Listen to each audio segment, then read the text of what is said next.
గౌరవ ముఖ్యమంత్రి గారు.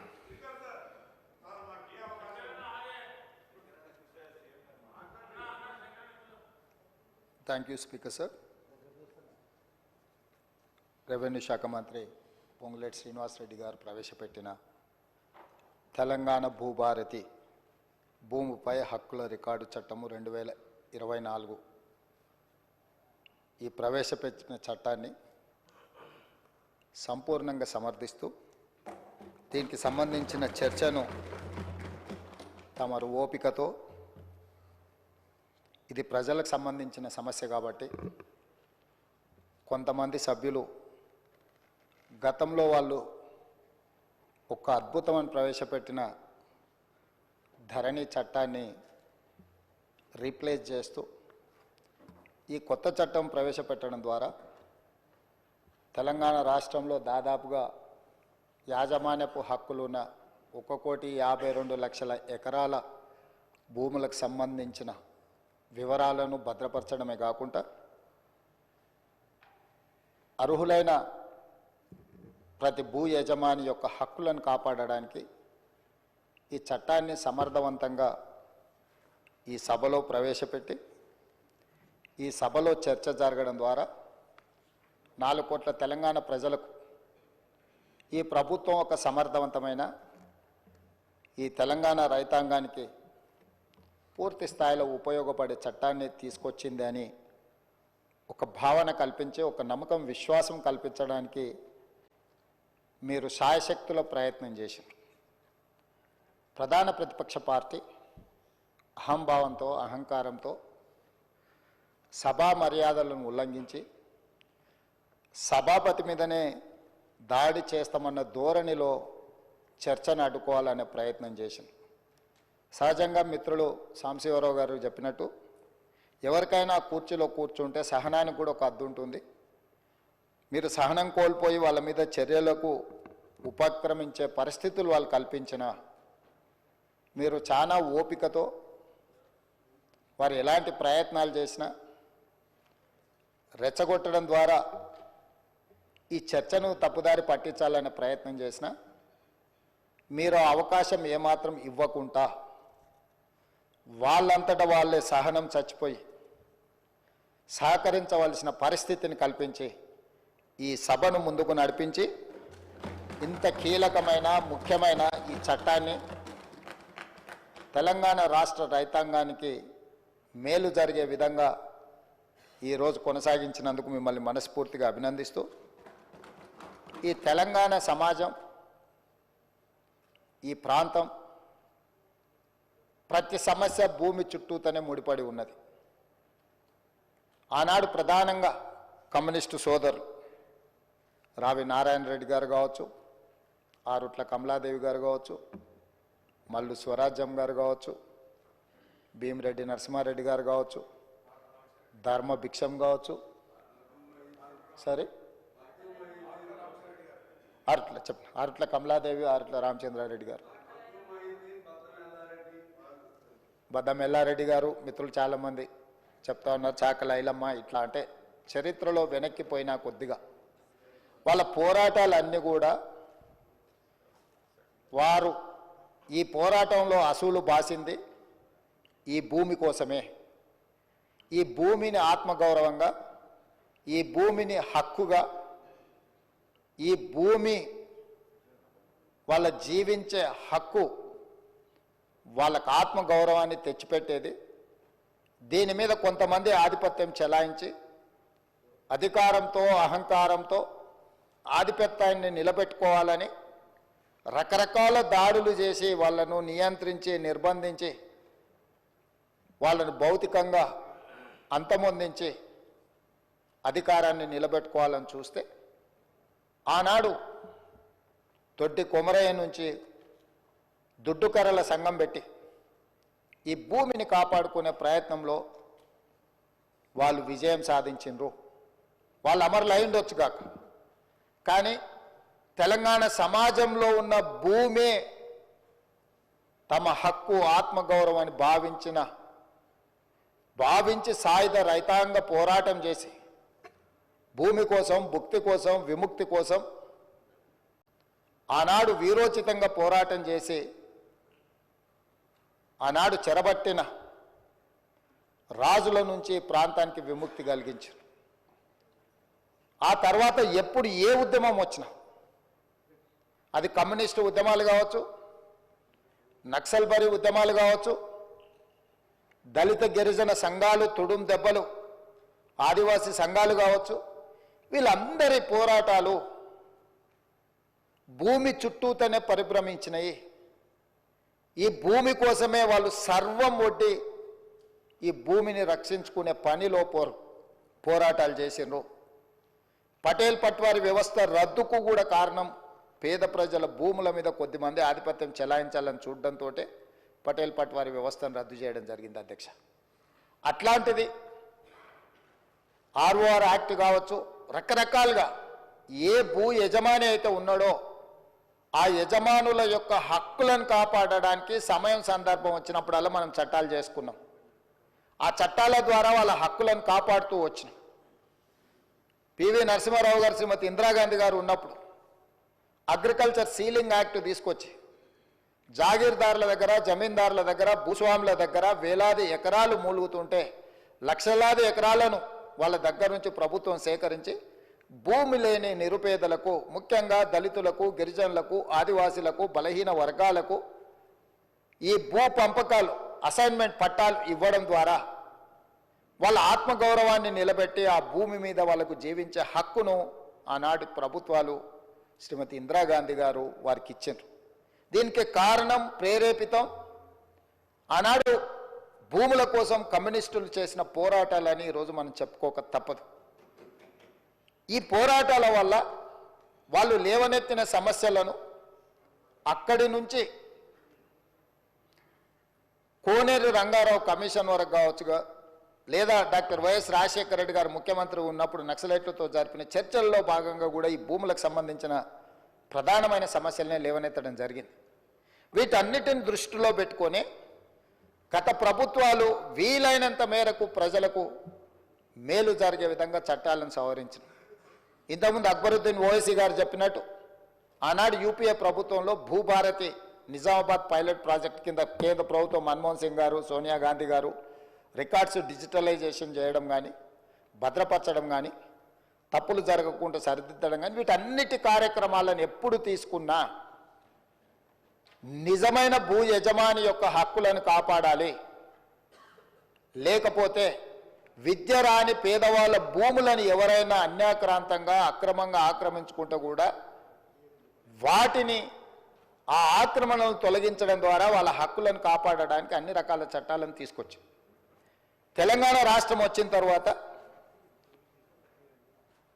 మాజీ ముఖ్యమంత్రి చంద్రశేఖరరావు గారు తెలంగాణ రెవెన్యూ రికార్డ్స్ కానీ, గత పాలకులు పాటించిన విధానాలు కానీ, చేసిన చట్టాలు లోపభూయిష్టంగా ఉన్నాయి. ఇవి ఏమాత్రం ప్రయోజనకరంగా లేవు. ఈ చట్టాలను అన్నిటిని మార్చాలి. దానికోసం నా మెదడునంతా రంగరించి 80,000 పుస్తకాలు చదివి ఒక అద్భుతమైన సాంకేతిక నైపుణ్యాన్ని ఆవిష్కరిస్తున్న దాని పేరే ధరణి అని చెప్పి చంద్రశేఖరరావు గారు మనకి ఇదే సభలో చెప్పిండ్రు, వివిధ వేదికల మీద కూడా చెప్పిండ్రు అధ్యక్ష. దీనికి సంబంధించిన కొన్ని అంశాలు నేను నిజంగానే ఒక మంచి చట్టం, ఒక మంచి ఆలోచన, ఒక సాంకేతిక నైపుణ్యాన్ని రంగరించి, ఎందుకంటే ఐటీ రంగంలో విదేశాలలో చదువుకొని వచ్చిన నా అంత ఐటీ నిపుణుడే లేడని కల్వకుంట్ల తారక రామారావు గారు, తెలంగాణ ఉద్యమకారుడిగా తెలంగాణ సమాజంలో ఉన్న సమస్యలను అన్నిటినీ అవసోపాన పట్టిన ప్రతి భూ సమస్యకు నేను పరిష్కారం చూపిస్తా అని మాజీ ముఖ్యమంత్రి వర్యులు కల్వకుంట్ల చంద్రశేఖరరావు గారు పదే పదే మాట్లాడుతూ ప్రస్తావిస్తున్నప్పుడు నేను కూడా ఒక సందర్భంలో భ్రమలకు లోనైనా, పర్వాలేదు ఈ విషయంలో అయినా మాజీ ముఖ్యమంత్రి గారు, మాజీ ఐటీ శాఖ మంత్రి గారు ఒక మంచి విధానాన్ని తీసుకొచ్చి ధరణి ద్వారా శాశ్వతమైన సమస్యల్ని పరిష్కరిస్తారని, ఆ ధరణి నిజంగానే వీరు కొత్తగా కనిపెట్టినరేమని ఈ సందర్భంగా మీ ద్వారా శాసనసభ రికార్డులకే కాకుండా తెలంగాణ సమాజానికి కొంత సమాచారాన్ని విశ్లేషణ ద్వారా నేను చెప్పాలనుకుంటున్నా అధ్యక్ష. ఈ ధరణి అనే ఏదైతే వెబ్సైట్ కావచ్చు, లేకపోతే వారు చెప్తున్న ఈ సాంకేతిక అద్భుతము చంద్రశేఖరరావు గారు సొంతంగా కనిపెట్టిందో, లేకపోతే చంద్రశేఖరరావు గారు సొంతంగా మన రాష్ట్రానికి అందించిన గొప్ప వరప్రదాయిని ఏం కాదు అధ్యక్ష. 2010 సంవత్సరంలోనే ఒరిస్సా రాష్ట్రం, మన పక్కనున్న రాష్ట్రం, ఈ ధరణి పేరు మీద ఈరోజు తెలంగాణ రాష్ట్రంలో ఏదైతే ఈ ధరణి ఈ మాడ్యూల్ని ఇంట్రడ్యూస్ చేసినో IL&FS సంస్థకు 2010 సంవత్సరంలోనే అక్కడ రిజిస్ట్రేషన్లు చేయడానికి, అక్కడ భూ రికార్డులను పరిశీలించడానికి ఒరిస్సా ప్రభుత్వము నామినేషన్ బేసిస్ మీద వాళ్ళకి టెండర్ ఇచ్చింది అధ్యక్ష. 2019 సంవత్సరంలో చంద్రశేఖరరావు గారు ఏ సంస్థకైతే కట్టబెట్టిండో అదే సంస్థ, అదే యజమానులకు ఒరిస్సా రాష్ట్ర ప్రభుత్వము 2010 సంవత్సరంలోనే ఈ ధరణి పేరు కూడా మార్చలేదు అధ్యక్ష. నువ్వు ధరణి అన్నావు, వాళ్ళు ఈ ధరణి అన్నారు. ఎందుకంటే ఎలక్ట్రానిక్ రిలేటెడ్ ఇష్యూ కాబట్టి ఈ ధరణి పేరు మీద 2010 సంవత్సరంలో ఒరిస్సా ప్రభుత్వం ఆ సంస్థకు అప్పచెప్తే 4 సంవత్సరాలు నిర్వహించిన తర్వాత కాగ్ ఏం నివేదిక ఇచ్చిందంటే అధ్యక్ష, 2014లో అసలు ఈ ధరణి ఈ రిజిస్ట్రేషన్ సాఫ్ట్వేర్ లోపాలను కాగ్ నివేదిక బయటపెట్టడం కాకుండా ఎలాంటి కాంపిటేటివ్ బిడ్డింగ్ చేయకుండా వాళ్ళకు నామినేషన్ బేసిస్ మీద ఇవ్వడం మీరు తప్పు. వాళ్ళకి ఎలాంటి అనుభవం లేదు ఇందులో. వాళ్ళకి ఏదైతే ఒరిస్సా ప్రభుత్వం అప్పచెప్పిన బాధ్యత, రిజిస్ట్రేషన్లు, రెవెన్యూ రికార్డ్స్కు సంబంధించిన బాధ్యత అప్పచెప్పినరో వాళ్ళకి ఎలాంటి నైపుణ్యం లేదు. ఇలాంటి నైపుణ్యం లేని సంస్థకు, లోపభూయిష్టంగా నిర్వహిస్తున్న సంస్థకు మీరు ఇవ్వడం 100% అని తప్పుపట్టడమే కాకుండా NIC, కేంద్ర ప్రభుత్వ రంగ సంస్థ అయిన NICకి ఇలాంటి సంస్థల్ని మీరు అసలు పక్కన పెట్టి వాళ్ళకి ఇవ్వకుండా వీళ్ళకి ఇవ్వడం తప్పు అని చెప్పి కాగ్ నివేదిక ఇచ్చింది అధ్యక్ష 2014లో. ఇక్కడ తమరి ద్వారా నేను తెలంగాణ ప్రజలకు నేనేం చెప్పదలుచుకున్నా అంటే, చంద్రశేఖరరావు గారు 2018, 2019 ఆ తర్వాత వివిధ సందర్భాలలో మాట్లాడిన మాటలు వారి మెదడునంత రంగరించి ఒక అద్భుతాన్ని, ఒక అమృతాన్ని తీసి అమృతంలో నుంచి సృష్టించిన ధరణి వారి యొక్క ఆలోచన అనేది అయితే చెప్పిండో అది శుద్ధ తప్పు. 2010 సంవత్సరంలోనే IL&FS కంపెనీ ఈ విధానాన్ని ఒరిస్సా ప్రభుత్వానికి చేరవేస్తే, ఒరిస్సా ప్రభుత్వం వాళ్ళ కాంట్రాక్ట్ ఇస్తే 4 సంవత్సరాలు నిర్వహించిన తర్వాత కాగ్ నివేదిక 100% తప్పు పట్టింది. ఈ లోపభూయిష్టమైన ఏమాత్రం ప్రజలకు ఉపయోగపడని ఈ సాంకేతిక నైపుణ్యాన్ని ఎందుకు తెలంగాణ రాష్ట్ర ప్రజల నెత్తి మీద చంద్రశేఖరరావు గారు రుద్దినరో ఇప్పుడు మనం ఆలోచన చేయాలి. అంటే ఒక రాష్ట్రము 4 సంవత్సరాలు ఈ ప్రయోగం చేసి, ప్రయోగం ద్వారా సత్ఫలిత సాధించకపోను, దీనివల్ల ప్రయోజనం లేదని కేంద్ర ప్రభుత్వ రంగ సంస్థ అయిన కాగ్, కాంప్ట్రోలర్ ఆడిటర్ జనరల్ తప్పు పట్టిన తర్వాత కూడా చంద్రశేఖరరావు గారు దీన్ని ఎందుకు తెలంగాణ ప్రజల నెత్తి మీద రుద్దిండో తెలంగాణ ప్రజలకు చెప్పవలసిన బాధ్యత ఈ రాష్ట్ర ముఖ్యమంత్రిగా నా మీద ఉన్నది అధ్యక్ష. ఈ IL&FS కంపెనీ గురించి కొంచెం చర్చించుకోవాలంటే కొంచెం వెనక్కి వెళ్ళాలి అధ్యక్ష. 2011కి వెళ్ళాలి మనం. 2011లో సత్యం కంప్యూటర్ రిలేటెడ్ మేటాస్ అనే సంస్థ, సత్యం రామలింగరాజు గారు ఆనాడు దేశాన్నే కాదు ప్రపంచాన్నే తప్పుదోవ పట్టించి ప్రపంచం ముందు భారతదేశం యొక్క సంస్థలు మోసాలు చేస్తాయని ఏదైతే కేసు వచ్చిందో 2011 సంవత్సరంలో మన పరువు ప్రతిష్టను మంట గలిపిన సత్యం కంప్యూటర్స్, మేటాస్ ఈ సంస్థలన్నీ కూడా ఆ రోజు రామలింగరాజు గారి కేసులో ఇరుక్కొని జైలుకు పోయి ఆ సంస్థలన్నిటిని కూడా దివాలా తీసే పరిస్థితిలో నుంచి ఈ మేటాస్ అనే సంస్థని IL&FS సేకరించింది అధ్యక్ష.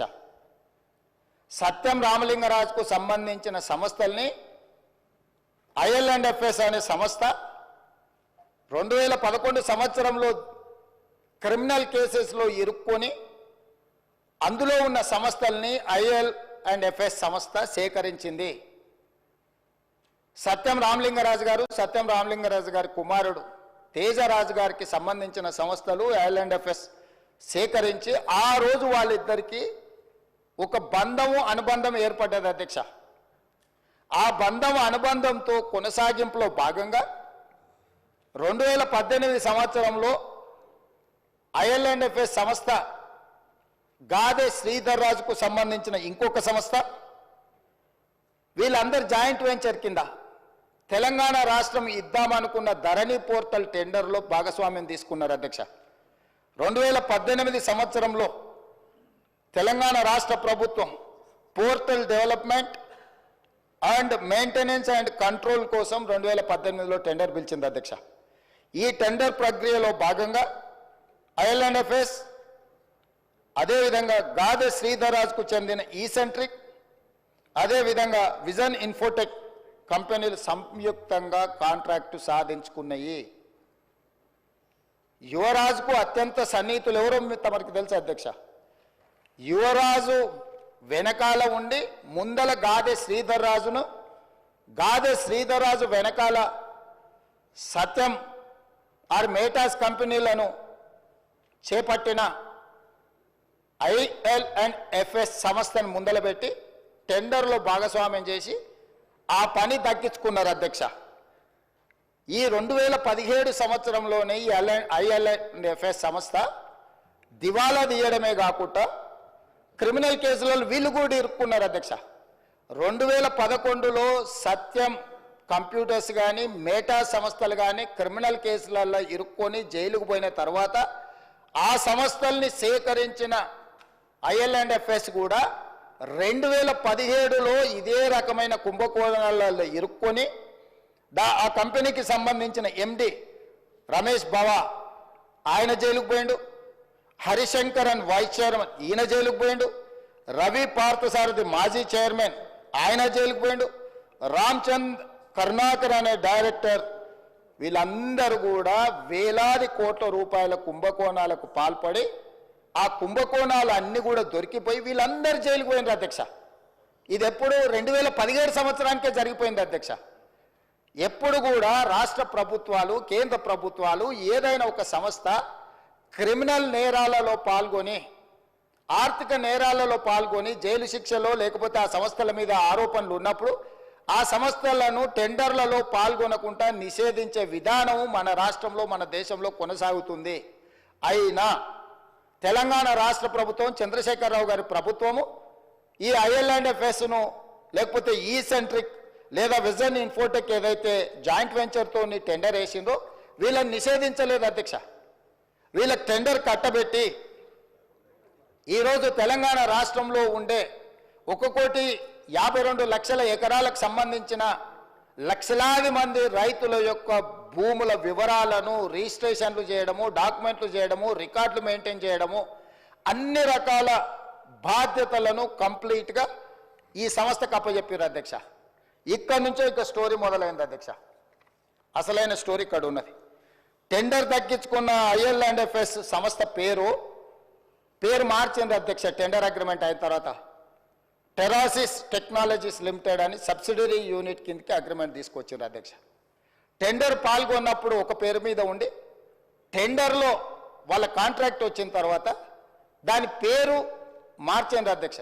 ఒకవేళ పేరు మార్చిన మనుషులకు కూడా చట్టంలో ప్రొవిజన్ ఉంది అధ్యక్ష పేర్లు మార్చుకోవడానికి. ఒకవేళ మన పేరు నచ్చకపోతే కూడా ఒక గెజెట్ నోటిఫికేషన్ నుంచి ఒక విధానంలో ఉంది. కంపెనీస్ యాక్ట్లో కూడా ఒకవేళ సేమ్ కంపెనీ ఒకవేళ పేరు మార్చుకున్నా తప్పలేదు అధ్యక్ష, పేరు మార్చుకోవచ్చు. ఇక్కడ పేరు మార్చుకున్నది అధ్యక్ష. పేరు మార్చుకున్నాకనే తతంగం మొదలైంది అధ్యక్ష. ఈ టెరాసిస్ టెక్నాలజీస్ లిమిటెడ్ అనే IL&FS సబ్సిడరీ యూనిట్ పేరు మారిన తర్వాత ఇందులోకి ఫాల్కన్ SG అనే ఒక ఫిలిపిన్ కంపెనీ దీంట్లో 52% ఒకసారి 28/10/2021 99% ఇందులో షేర్స్ మొత్తం ఈ కంపెనీ కొనేసింది అధ్యక్ష. ఫాల్కన్ SG అనే ఫిలిపిన్ కంపెనీ. ఈ కంపెనీ కొన్న తర్వాత ఇది ఇక్కడ ఆగింది అధ్యక్ష, ఆగలే. ఈ ఫాల్కన్ SG కంపెనీ నుంచి ఫాల్కన్ ఇన్వెస్ట్మెంట్స్ అనే కంపెనీ సింగపూర్ కంపెనీ ఇందులోకి వచ్చింది అధ్యక్ష. ఈ కంపెనీ అంటే ఏదైతే ఫాల్కన్ SG పేరు మీద 99% ఉందో ఆ 99% షేర్ని ఫాల్కన్ ఇన్వెస్ట్మెంట్ అనే సింగపూర్ కంపెనీ దీంట్లోకి వచ్చింది అధ్యక్ష. 1% మిగిలిపోయింది కదా అధ్యక్ష. ఆ 1% గాదె శ్రీధర్ రాజు ఎవరైతే ఉన్నారో ఆ 1% అతను కొన్నాడు అధ్యక్ష. 1% ఈ కంపెనీలో షేర్ కొన్న గాదె శ్రీధర్ రాజు ఈ కంపెనీకి సీఈఓగా మారిండు అధ్యక్ష.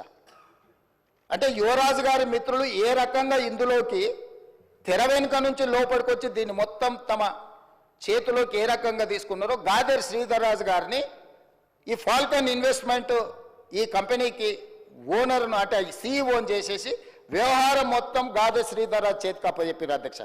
ఇది ఇక్కడ కూడా ఆగిందంటే లేదు అధ్యక్ష. ఫాల్కన్ ఇన్వెస్ట్మెంట్స్ మళ్ళీ వాళ్ళ దగ్గర ఉన్న 99% షేర్లని 100% కింద మొత్తం అంటే మొత్తం వాళ్ళకు ఉన్న మొత్తాన్ని మళ్ళీ అమ్మిండ్రు అధ్యక్ష. దాంట్లోకి ఎవరు వచ్చారు అధ్యక్ష? Sparrow investments, G W sky private limited, Hillbrook investments వీళ్ళు ఒకవైపు వచ్చిండ్రు అధ్యక్ష. అది వీ యజమానులు ఎవరయ్యా అంటే రాహుల్ గోస్వామి, ఆనంద్ కుమార్ వీళ్ళందరు ఓనర్లు అధ్యక్ష. ఈ 3 కంపెనీల నుంచి మళ్ళీ హిల్బ్రూక్ ఇన్వెస్ట్మెంట్స్ నుంచి కొనుక్కున్న company gateway fund two LP అనే ఇంకొక సంస్థ వచ్చింది అధ్యక్ష. దాంట్లో నుంచి మళ్ళీ స్పారో ఇన్వెస్ట్మెంట్స్ నుంచి కొనుక్కున్న దాంట్లో గేట్వే ఫండ్ టు ఎల్ఎల్పి ఇందులోకి వచ్చారు అధ్యక్ష. అంటే అల్లిబిల్లి కంపెనీలు అన్నిటిని పెట్టుకుంటూ ఈ కంపెనీలన్నిటి ద్వారా చివరికి వాళ్ళు ఎక్కడికి చేరింది అధ్యక్ష? ఈ గేట్వే ఫండ్ టు ఎల్ఎల్పి కానీ ఎల్పి కానీ గేట్వే ఈ లొకేషన్స్ ఇవన్నీ ఒక కంపెనీ రాహుల్ గోస్వామి అండ్ ఆనంద్ కుమార్ అనే కంపెనీ కేమెన్ ఐలాండ్స్ అధ్యక్ష. రెండో company gateway fund to location British virgin islands అధ్యక్ష. ఈ కంపెనీల గురించి మీకు చెప్పాలంటే అధ్యక్ష, ఏదైనా ఈ ప్రపంచంలో ఆర్థిక నేరాలు చేయడానికి ట్యాక్స్ హెవెన్ కంట్రీస్ అంటారు అధ్యక్ష. ప్రపంచంలో ఏ దేశంలో అయినా ఏ ప్రాంతంలో అయినా ఆర్థిక నేరాలకు పాల్పడే కంపెనీలు ఆ దేశానికి ఎట్లా ఫుల్ ప్రూఫ్ ఉంటుంది అధ్యక్ష? ఆ దేశంలోకి పోయి నువ్వు ఏ దేశంలో ఏ నేరం చేసినా ఆ దేశంతో ఎలాంటి ఒప్పందాలు ఉండవు అధ్యక్ష. అతన్ని పట్టించరు, ఆ కంపెనీ వివరాలు చెప్పరు, దానికి ఏం సంబంధించింది ఏం చెప్పరు అధ్యక్ష. అదేవిధంగా ఇందులోకి గాదె శ్రీధర్ రాజు గారు రిలేటెడ్ కంపెనీలు పారాడిమ్ ఇన్నోవేషన్స్ ఎల్ఎల్సి, అదేవిధంగా క్వాంటెల్లా ఐఎన్సి ఈ 2 అమెరికా కంపెనీలు వచ్చినాయి అధ్యక్ష.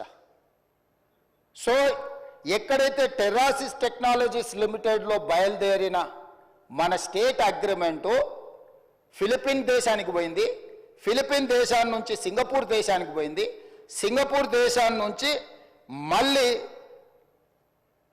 కేమెన్ ఐలాండ్స్కి పోయింది, తర్వాత వర్జిన్ ఐలాండ్స్కి పోయింది, తర్వాత అమెరికా దేశంలో ఉండే 2 కంపెనీలు. చివరికి ఈ కంపెనీలు ఈ సంస్థలను నిర్వహించే వాళ్ళు ఈ కేమెన్ ఐలాండ్స్లో వర్జిన్ ఐలాండ్స్లో తేలింది అధ్యక్ష. ఈ 2 దేశాలు ఎట్లాంటివంటే ప్రపంచంలో ఏ ఆర్థిక నేరం జరిగినా ఆ ఆర్థిక మూలాలు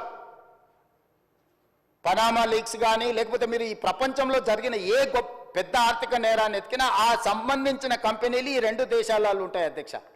ఆ దేశాలలో ఉన్న కంపెనీలు ఈరోజు ఈ టెరాసిస్ ఏదైతే ఈ ధరణి ఏదైతే ఉందో ఈ ధరణి మొత్తం ఆ దేశానికి వెళ్ళిపోయింది అధ్యక్ష. ఎవరో దాని ఓనర్లు అంటే అధ్యక్ష ఫాల్కన్ ఇన్వెస్ట్మెంట్ ప్రైవేట్ లిమిటెడ్లో ఉన్న ఓనరు ఏదైతే ఈ సింగపూర్ బేస్డ్ కంపెనీ ఉందో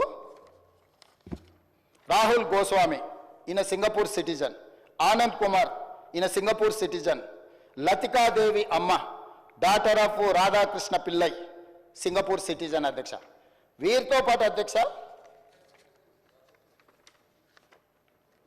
స్పారో ఇన్వెస్ట్మెంట్స్ ప్రైవేట్ లిమిటెడ్ అనే కంపెనీ కూడా ఇది సింగపూర్ కంపెనీ అధ్యక్ష.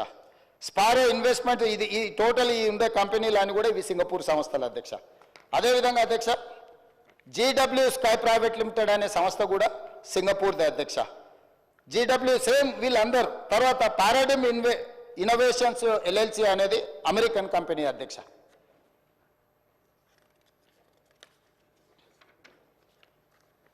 అదేవిధంగా హిల్బ్రూక్ ఇన్వెస్ట్మెంట్స్ అనే లిమిటెడ్ అనే కంపెనీ పేరు చెప్పిన కదా అధ్యక్ష, వర్జిన్ ఐలాండ్స్ బ్రిటిష్ అధ్యక్ష. అదేవిధంగా క్వాంటెల్లా ఐఎన్సి అని చెప్పిన కదా అధ్యక్ష, ఇది అమెరికా కంపెనీ అధ్యక్ష. అదేవిధంగా గేట్వే పార్ట్నర్స్ అని చెప్పిన కదా అధ్యక్ష, గేట్వే పార్ట్నర్స్ 2 లిమిటెడ్ అనేది ఉంది కదా అధ్యక్ష, కేమెన్ ఐలాండ్స్ అధ్యక్ష.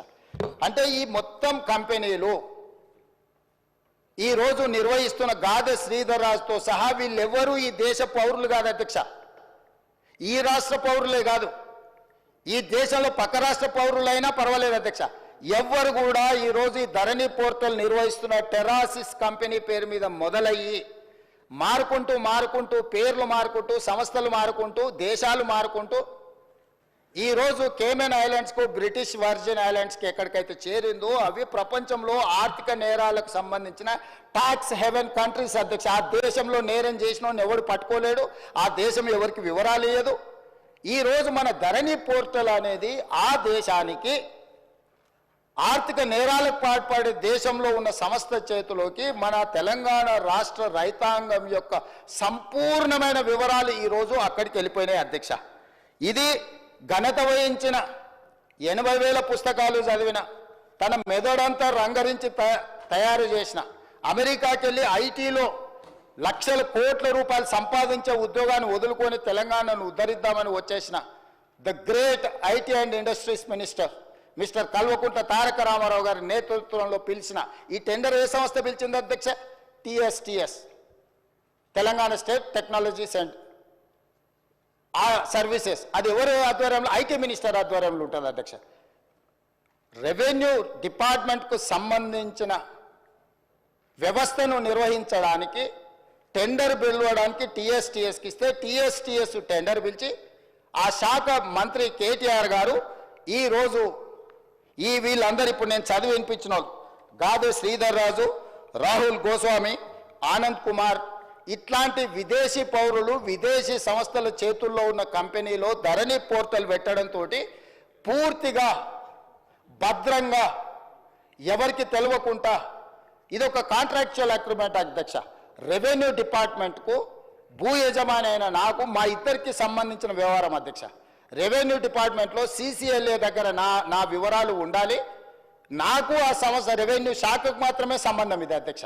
నాకు ఇచ్చే పాస్బుక్ అయినా నాకు ఇచ్చే ఏ కాగితమైనా పహానీ అయినా ఏదైనా రెవెన్యూ శాఖలో నిర్వహించి రెవెన్యూ శాఖకు సంబంధించిన ప్రభుత్వ అధికారులకు నాకు మధ్యలో ఉన్న ఒప్పందాన్ని ఈరోజు ఒక డిజిటల్ వెబ్సైట్ను నిర్వహించే నెపం మీద ఈ రాష్ట్రంలో ఉన్న అందరి సమాచారాన్ని తీసుకెళ్ళి 2020 అక్టోబర్ వీరు మొదలుపెట్టింది నా నియోజకవర్గంలోనే అధ్యక్ష.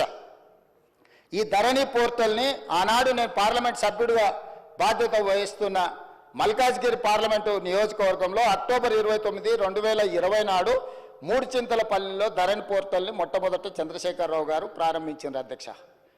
ఆ రోజు నుంచి ఈ రోజు వరకు ఈ ధరణికి సంబంధించిన వివరాలను ధరణి పోర్టల్ నిర్వహణ, మన భూములు, మన లావాదేవీలు, మన భూములకు సంబంధించిన సంపూర్ణ సమాచారము ఈరోజు ట్యాక్స్ హెవెన్ కంట్రీస్లో ఉన్న వ్యక్తులు ఈ దేశ పౌరులుగాని వాళ్ళ చేతుల గాదే శ్రీధర్ రాజు చేతిలో, రాహుల్ గోస్వామి చేతిలో, ఆనంద్ కుమార్ చేతిలో, లకితా దేవమ్మ చేతిలోకి వెళ్ళిపోయింది అధ్యక్ష.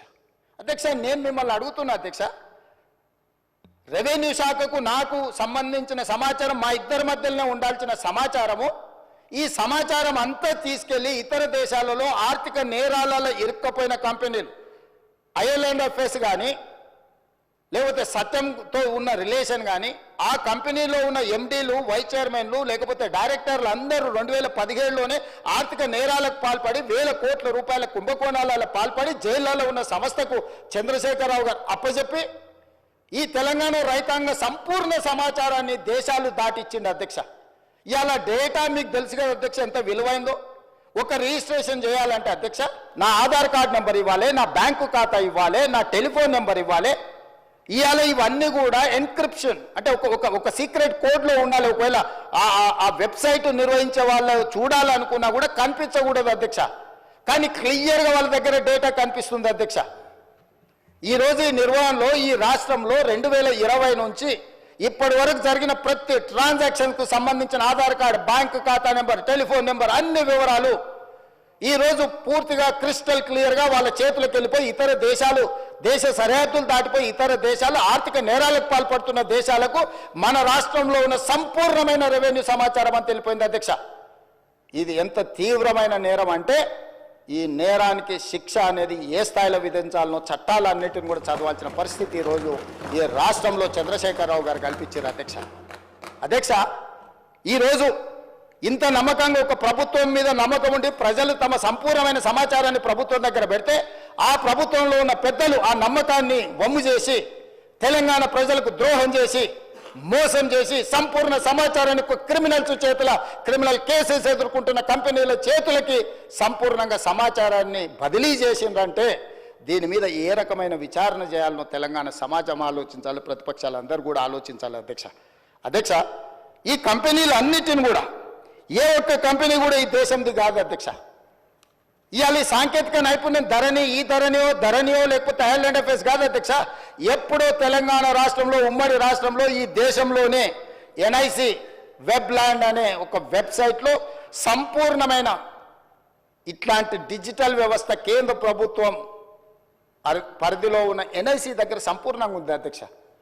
ఇవాళ గుడ్ గవర్నెన్స్ మన దగ్గర ఉంది అధ్యక్ష. మనం లక్షలాది రాష్ట్రాల దేశాల పరీక్షలు మనం నిర్వహిస్తున్నాం అధ్యక్ష. మరి చెన్నారెడ్డి మానవ వనరుల విభాగంలో అద్భుతమైన సాంకేతిక నైపుణ్యం ఉన్న వ్యవస్థ మొత్తం మన ప్రభుత్వంలో ఉంది అధ్యక్ష. మనమే ఇతర దేశాలకు ఆదర్శంగా ఉండేటట్టు, ఇతర రాష్ట్రాలకు ఆదర్శంగా ఉండేటట్టు మనం తీసుకున్న నిర్ణయాలను ఈరోజు పక్కదో పట్టించి కేంద్ర ప్రభుత్వ రంగ సంస్థ అయిన ఎన్ఐసికి కూడా ఇవ్వకుండా గాదే శ్రీధర్ రాజుకు ఈరోజు అప్పచెప్పడం ద్వారా మన సంపూర్ణమైన సమాచారాన్ని ఇతర దేశాలకు పంపించారు అధ్యక్ష.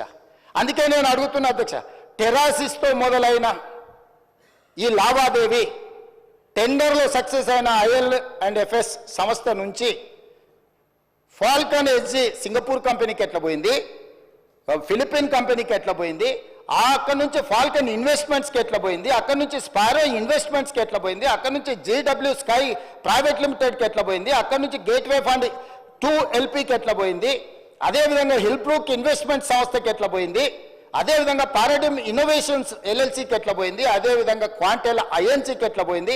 ఇవన్నీ సంస్థలు టాక్స్ 7 కంట్రీస్ అయిన ఈరోజు కేమెన్ ఐలాండ్స్ కానీ లేకపోతే బ్రిటిష్ ఐలాండ్స్ కానీ ఈ సమాచారం చేరిన తర్వాత ఇంకా అద్భుతమైన ఎన్నికల ముందు చంద్రశేఖరరావు గారు వాదించడమే కాకుండా మేము దీన్ని మార్పు తీసుకొస్తాము అని చెప్తే మమ్మల్ని అందరినీ కూడా బంగాళాఖాతంలో వేయమని వారు తిట్టిండ్రు అధ్యక్ష. అసలు వారు ఒంటి కాళ్ళ మీద ఎగురుతున్నప్పుడు నేను ఆశ్చర్యపోయినా.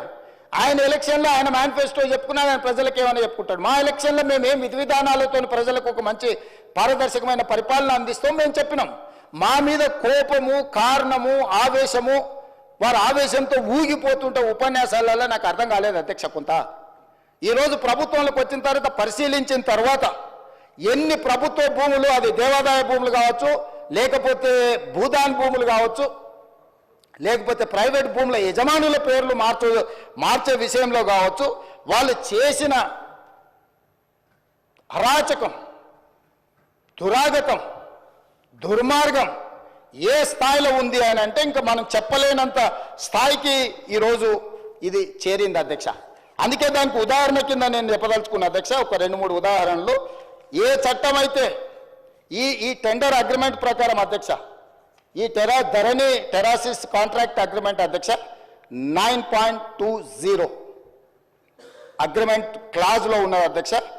ద ఐఏ అంటే implementing agency should to be the best of his efforts, avoid any change in the organization structure proposed for execution of this contract or replacement of any manpower resource appointed. If the same is however unavoidable, IA shall promptly inform the purchaser in writing and the same shall require subsequent approval by the purchaser.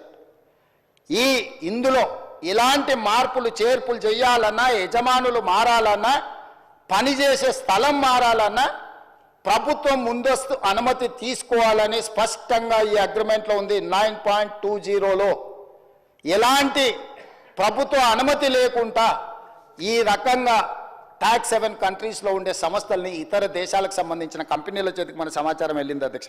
అదేవిధంగా అధ్యక్ష 9.20.4 sub క్లాజ్లో all manpower resources deployed by the IA అంటే implementing agency అధ్యక్ష for execution of this contract must strictly adhere to the attendance reporting procedures and make their services available as agreed upon for the entire reporting time period at the purchaser's office location. Purchaser ante ikkada revenue department adhyaksha CCLA. IA ante ఈ రోజు Falcon investments ఏదైతే ఉన్నదో లేకపోతే టెరాసిస్ ఉన్నదో implementing agency అదే అధ్యక్ష. Implementing agency తరఫున గాదె శ్రీధర్ రాజు represent చేస్తాడు. పర్చేజర్ కింద CCLA కమిషనరు యాక్ట్ చేస్తాడు అధ్యక్ష. వీళ్ళు ఎవరినైనా ఇందులోకి తేవాలన్నా పర్చేజర్ దగ్గర అనుమతి తీసుకోవాలి ఫస్ట్ పాయింట్. వీళ్ళు ఏ పని చేసినా ఈ సాఫ్ట్వేర్లో కూర్చొని మనం జరుగుతున్న ట్రాన్సాక్షన్స్, మనం జరుగుతున్న రిజిస్ట్రేషన్లు, మనం మెయింటైన్ చేస్తున్న రెవెన్యూ రికార్డ్స్ అన్నీ కూడా పర్చేజర్ లొకేషన్లో అంటే ప్రభుత్వ ఆఫీసులో ఉండి పని చేయాలి అధ్యక్ష ఈ అగ్రిమెంట్ ప్రకారం. కానీ అదే కాకుండా అధ్యక్ష 9.20.6 the IA shall provide and deploy at the purchaser's office location for carrying out the work. ఈ రెండు సెక్షన్ల ప్రకారము వాళ్ళు చేస్తున్న పని ఈ టెరాసిస్ అనే సంస్థ రెవెన్యూ శాఖకు సంబంధించిన CCLA ఆఫీస్లో కూర్చొని పనిచేయాలి అధ్యక్ష. కానీ ఈరోజు అధ్యక్ష అధికారుల నుంచి నాకు అందుతున్న సమాచారం తెలంగాణ రాష్ట్రంలో ప్రభుత్వ కార్యాలయంలో లేదు, బయట ఉన్నది. పక్క రాష్ట్రం నిర్వహించారు, ఢిల్లీని గుర్గావ్ నుంచి నిర్వహించారు, ఈశాన్య రాష్ట్రాల నుంచి నిర్వహించారు. ఇన్ని ప్రాంతాల నుంచి ఈ రోజు భద్రంగా ఉండాల్సిన నా యొక్క సంపూర్ణమైన సమాచారము నాకు ఈ తెలంగాణ ప్రభుత్వం మీద ఉన్న నమ్మకంతో నా భూములకు సంబంధించిన పూర్తి వివరాలను ప్రభుత్వం దగ్గర పెడితే ఆ ప్రభుత్వము ఆనాటి ముఖ్యమంత్రి సంపూర్ణ సమాచారాన్ని ప్రైవేట్ కంపెనీలకు, ప్రైవేటు వ్యక్తులకు, ఈ రాష్ట్రంలో కానోళ్లను, ఈ దేశంలో కానోళ్లను, ఈ దేశంలో లేని కంపెనీలకు, ఈ దేశ పౌరులు కానోళ్లకు అప్పచెప్పి ఈరోజు ఈ రాష్ట్ర ప్రజల యొక్క నమ్మకాన్ని, విశ్వాసాన్ని కూనీ చేయడమే కాకుండా ఆర్థిక నేరాలకు పాల్పడ్డాడు అధ్యక్ష. దానికోసం ఎంత కఠినంగా వీళ్ళ పట్ల ప్రభుత్వాలు వ్యవహరించాల్సిన అవసరం ఉన్నది అధ్యక్ష. ఇంత విలువైన సమాచారం, ఇంత వివరాలను తీసుకెళ్ళి ఇతర దేశాలకు సమాచారాన్ని చేరవేస్తూ ఇవాళ మనం దీన్ని ఎట్లయినా సవరించుకొని దీన్ని ఎట్లయినా బాగు చేసుకోవాలని మా సమాచారాన్ని బయట ఎవరికైనా ఇస్తే కేంద్ర ప్రభుత్వం సవరించిన యాక్ట్ ప్రకారం, డేటా ప్రొటెక్షన్ యాక్ట్ ప్రకారం అధ్యక్ష 2023 దేశ పౌరుల వ్యక్తిగత ఇతర సమాచారం ఏదైనా ఆ వ్యక్తి యొక్క అనుమతి లేకుండా సేకరించడం నేరం, చట్ట విరుద్ధం. అలా సేకరించిన డేటాను చట్టబద్ధంగా ఆ చట్టంలో చెప్పిన వ్యక్తి ప్రకారమే వినియోగించాలి. ప్రభుత్వానికి ప్రజల మధ్య ఉండాల్సిన విశ్వసనీయత లేకుండా నిబంధనలను ఉల్లంఘించారు. Violation of fiduciary relationship between government and citizen. కేంద్ర ప్రభుత్వము వ్యక్తుల సమాచారాన్ని గోప్యంగా ఉంచాలి. వ్యక్తుల సమాచారాన్ని ప్రభుత్వం ఏదైనా పథకం కోసం కానీ ఏదైనా అంశంలో సేకరించినప్పుడు ఆ వ్యక్తి అనుమతి లేకుండా, ఆ వ్యక్తికి తెలవకుండా ఎవరికి ఇవ్వకూడదని మన చట్టాలు చెప్తున్నాయి అధ్యక్ష. మరి ఈరోజు లక్షలాది మంది, కోట్లాది మంది చేసుకున్న రిజిస్ట్రేషన్లు, డాక్యుమెంట్లు, ఆధార్ కార్డు, బ్యాంకు ఖాతాలు, టెలిఫోన్ నెంబర్లు టోటల్గా చంద్రశేఖరరావు గారు, అదేవిధంగా కల్వకుంట్ల తారక రామారావు గారు, వాళ్ళ అనుంగు సహచరులైన గాదె శ్రీధర్ రాజు చేతి ద్వారా రాహుల్ గోస్వామి నుంచి మొదలు పెడితే ఈ రకరకాల వ్యక్తుల చేతులకు ఇతర దేశాలకి సమాచారాన్ని అంత పంపించారు అధ్యక్ష. ఎందుకు ఈరోజు సంవత్సరం మొత్తం సాంకేతిక నిపుణులతో, రాజకీయ పార్టీలతో, రైతు కూలీ సంఘాలతో ప్రతి ఒక్కరితో ఎందుకు చర్చించినాం అధ్యక్ష? ఇంత తీవ్రమైన నేరం జరగడానికి అవకాశం కలిగించిన ధరణి, చంద్రశేఖరరావు, తారక రామారావు గారి విషయంలో ప్రభుత్వం స్పష్టమైన విధానంతో ముందుకు వెళ్ళాలని మా రెవెన్యూ శాఖ మంత్రి గారు కొన్ని వందల మీటింగులు పెట్టింది అధ్యక్ష. ఇది ఆషామాషిగా ఈ చట్టం ఈరోజు సభ ముందుకు రాలేదు అధ్యక్ష. ఈ చట్టం ఈరోజు ఈ సభ ముందుకు వచ్చిందంటే ఎన్నో నిద్రలేని రాత్రులు, కొన్ని వందల గంటలు ఈ అధికారులు, వీళ్ళు, మేమందరం, నా పాత్ర పరిమితమే. వాళ్ళు చేస్తున్న పనిని ప్రోత్సహించడం ముఖ్యమంత్రిగా నేను చేసిన పని. కానీ ఇక్కడ కూర్చున్న అధికారులు కానీ, కమిటీ కానీ, రిటైర్డ్ ఆఫీసర్స్ కానీ, రిలేటెడ్ కన్సర్న్ మినిస్టర్ కానీ వాళ్ళు కొన్ని వందల గంటలు, రోజుల కొద్దీ దీని మీద చర్చించి, దీన్ని క్షుణ్ణంగా పరిశీలించి ఈ భూభారతి 2024 చట్టాన్ని సభలోకి తీసుకొచ్చినాం అధ్యక్ష. ఈ సభలోకి తెచ్చి దీని పట్ల ఒక మంచి చర్చ జరగడం ద్వారా సంపూర్ణమైన విశ్వాసాన్ని ఇవ్వాలి. మేము వచ్చిన తర్వాత వాళ్ళ కాంట్రాక్టు పూర్తి చేసి ఎన్ఐసికి బదిలీ చేసినాం అధ్యక్ష. నిన్నమననే వాళ్ళకి టెండర్ అగ్రిమెంట్ ఉండి బదిలీ చేయని పరిస్థితుల్లో నాకు తెలిసి ఒక నెల అయినట్టు కేంద్ర ప్రభుత్వానికి సంబంధించిన సంస్థకు ఈ సమాచారాన్ని బదిలీ చేసి ఇవాళ సంస్థ టెరాసిస్ అనే సంస్థ గాదే శ్రీధర్ రాజు ఎన్ఐసికి సహకరిస్తలేడు. ఎందుకంటే ఈ డేటా మొత్తం ట్రాన్స్ఫర్ చేయాలి. ప్రభుత్వ రంగ సంస్థ దాన్ని నిర్వహించాలి అని అంటే తన దగ్గర ఉన్న సమాచారాన్ని మొత్తం ఈ కేంద్ర ప్రభుత్వానికి బదిలీ చేస్తే తప్ప, కేంద్ర ప్రభుత్వ రంగ సంస్థకు బదిలీ చేస్తే తప్ప ఈరోజు అది నిర్వహించలేని పరిస్థితి. ఎందుకు మేము కొంతకాలం మౌనంగా ఉన్నామంటే ఇప్పుడు ఏ మాత్రం ఇందులో ఏ కేసులో ఇంకే విచారణకు ఆదేశిస్తే ఒక్క టాక్స్ హెవెన్ కంట్రీస్లో కేమెన్ ఐలాండ్స్లో లేకపోతే వర్జీనియా, బ్రిటిష్ వర్జీనియా ఎక్కడో ఉండి ఒక్క క్లిక్ కొడితే మన దగ్గర ఉన్న సమాచారం మొత్తం క్రాష్ అయిపోతుంది అధ్యక్ష. మన దగ్గర ఉండే సర్వర్లు అన్నిటిని కూడా డౌన్ చేస్తే దీన్ని రిపేర్ చేసుకోవడానికి, రిస్టోర్ చేసుకోవడానికి లేదా భవిష్యత్తులో రిజిస్ట్రేషన్లు చేసుకోవాలంటే కూడా అది రోజులు పట్టొచ్చు, నెలలు కూడా పట్టొచ్చు అధ్యక్ష. ఇంత కుట్రపూరితంగా ఒక వ్యక్తి చేతిలో యువరాజు గారిని ఆ రాజులు ఇంప్రెస్ చేసి ఉండొచ్చు. యువరాజు గారికి ఆ రాజులు అత్యంత సన్నిహితులు, కుడి భుజం ఎడం భుజం అయి ఉండొచ్చు. కానీ మనందరి సమాచారాన్ని రాష్ట్ర ప్రభుత్వం పూర్తి వివరాలను ఒక వ్యక్తి చేతిలో పెట్టి రాష్ట్రాలనుగా దేశాల సరిహద్దులు దాటిచ్చి ఏ దేశంలో అయితే ఎలాంటి మనం శిక్షలు, ఎలాంటి నేరగాళ్ళను పట్టుకోవడానికి ఒప్పందం లేని దేశాలకు పంపించారు అధ్యక్ష. నేను ఈరోజు మీకు చెప్తున్నా అధ్యక్ష, పార్లమెంట్ సభ్యుడిగా కొన్ని వందల లెటర్లు రాసిన ఆ దేశాలకు నేను మనుషులను పంపించిన, డేటా సేకరించడానికి డబ్బులు గట్టైనా తీసుకురాపోండి అని యుఎస్ నుంచి నా మిత్రులను ఆ దేశానికి పంపించిన అధ్యక్ష. వాళ్ళు ఇవ్వలేదు.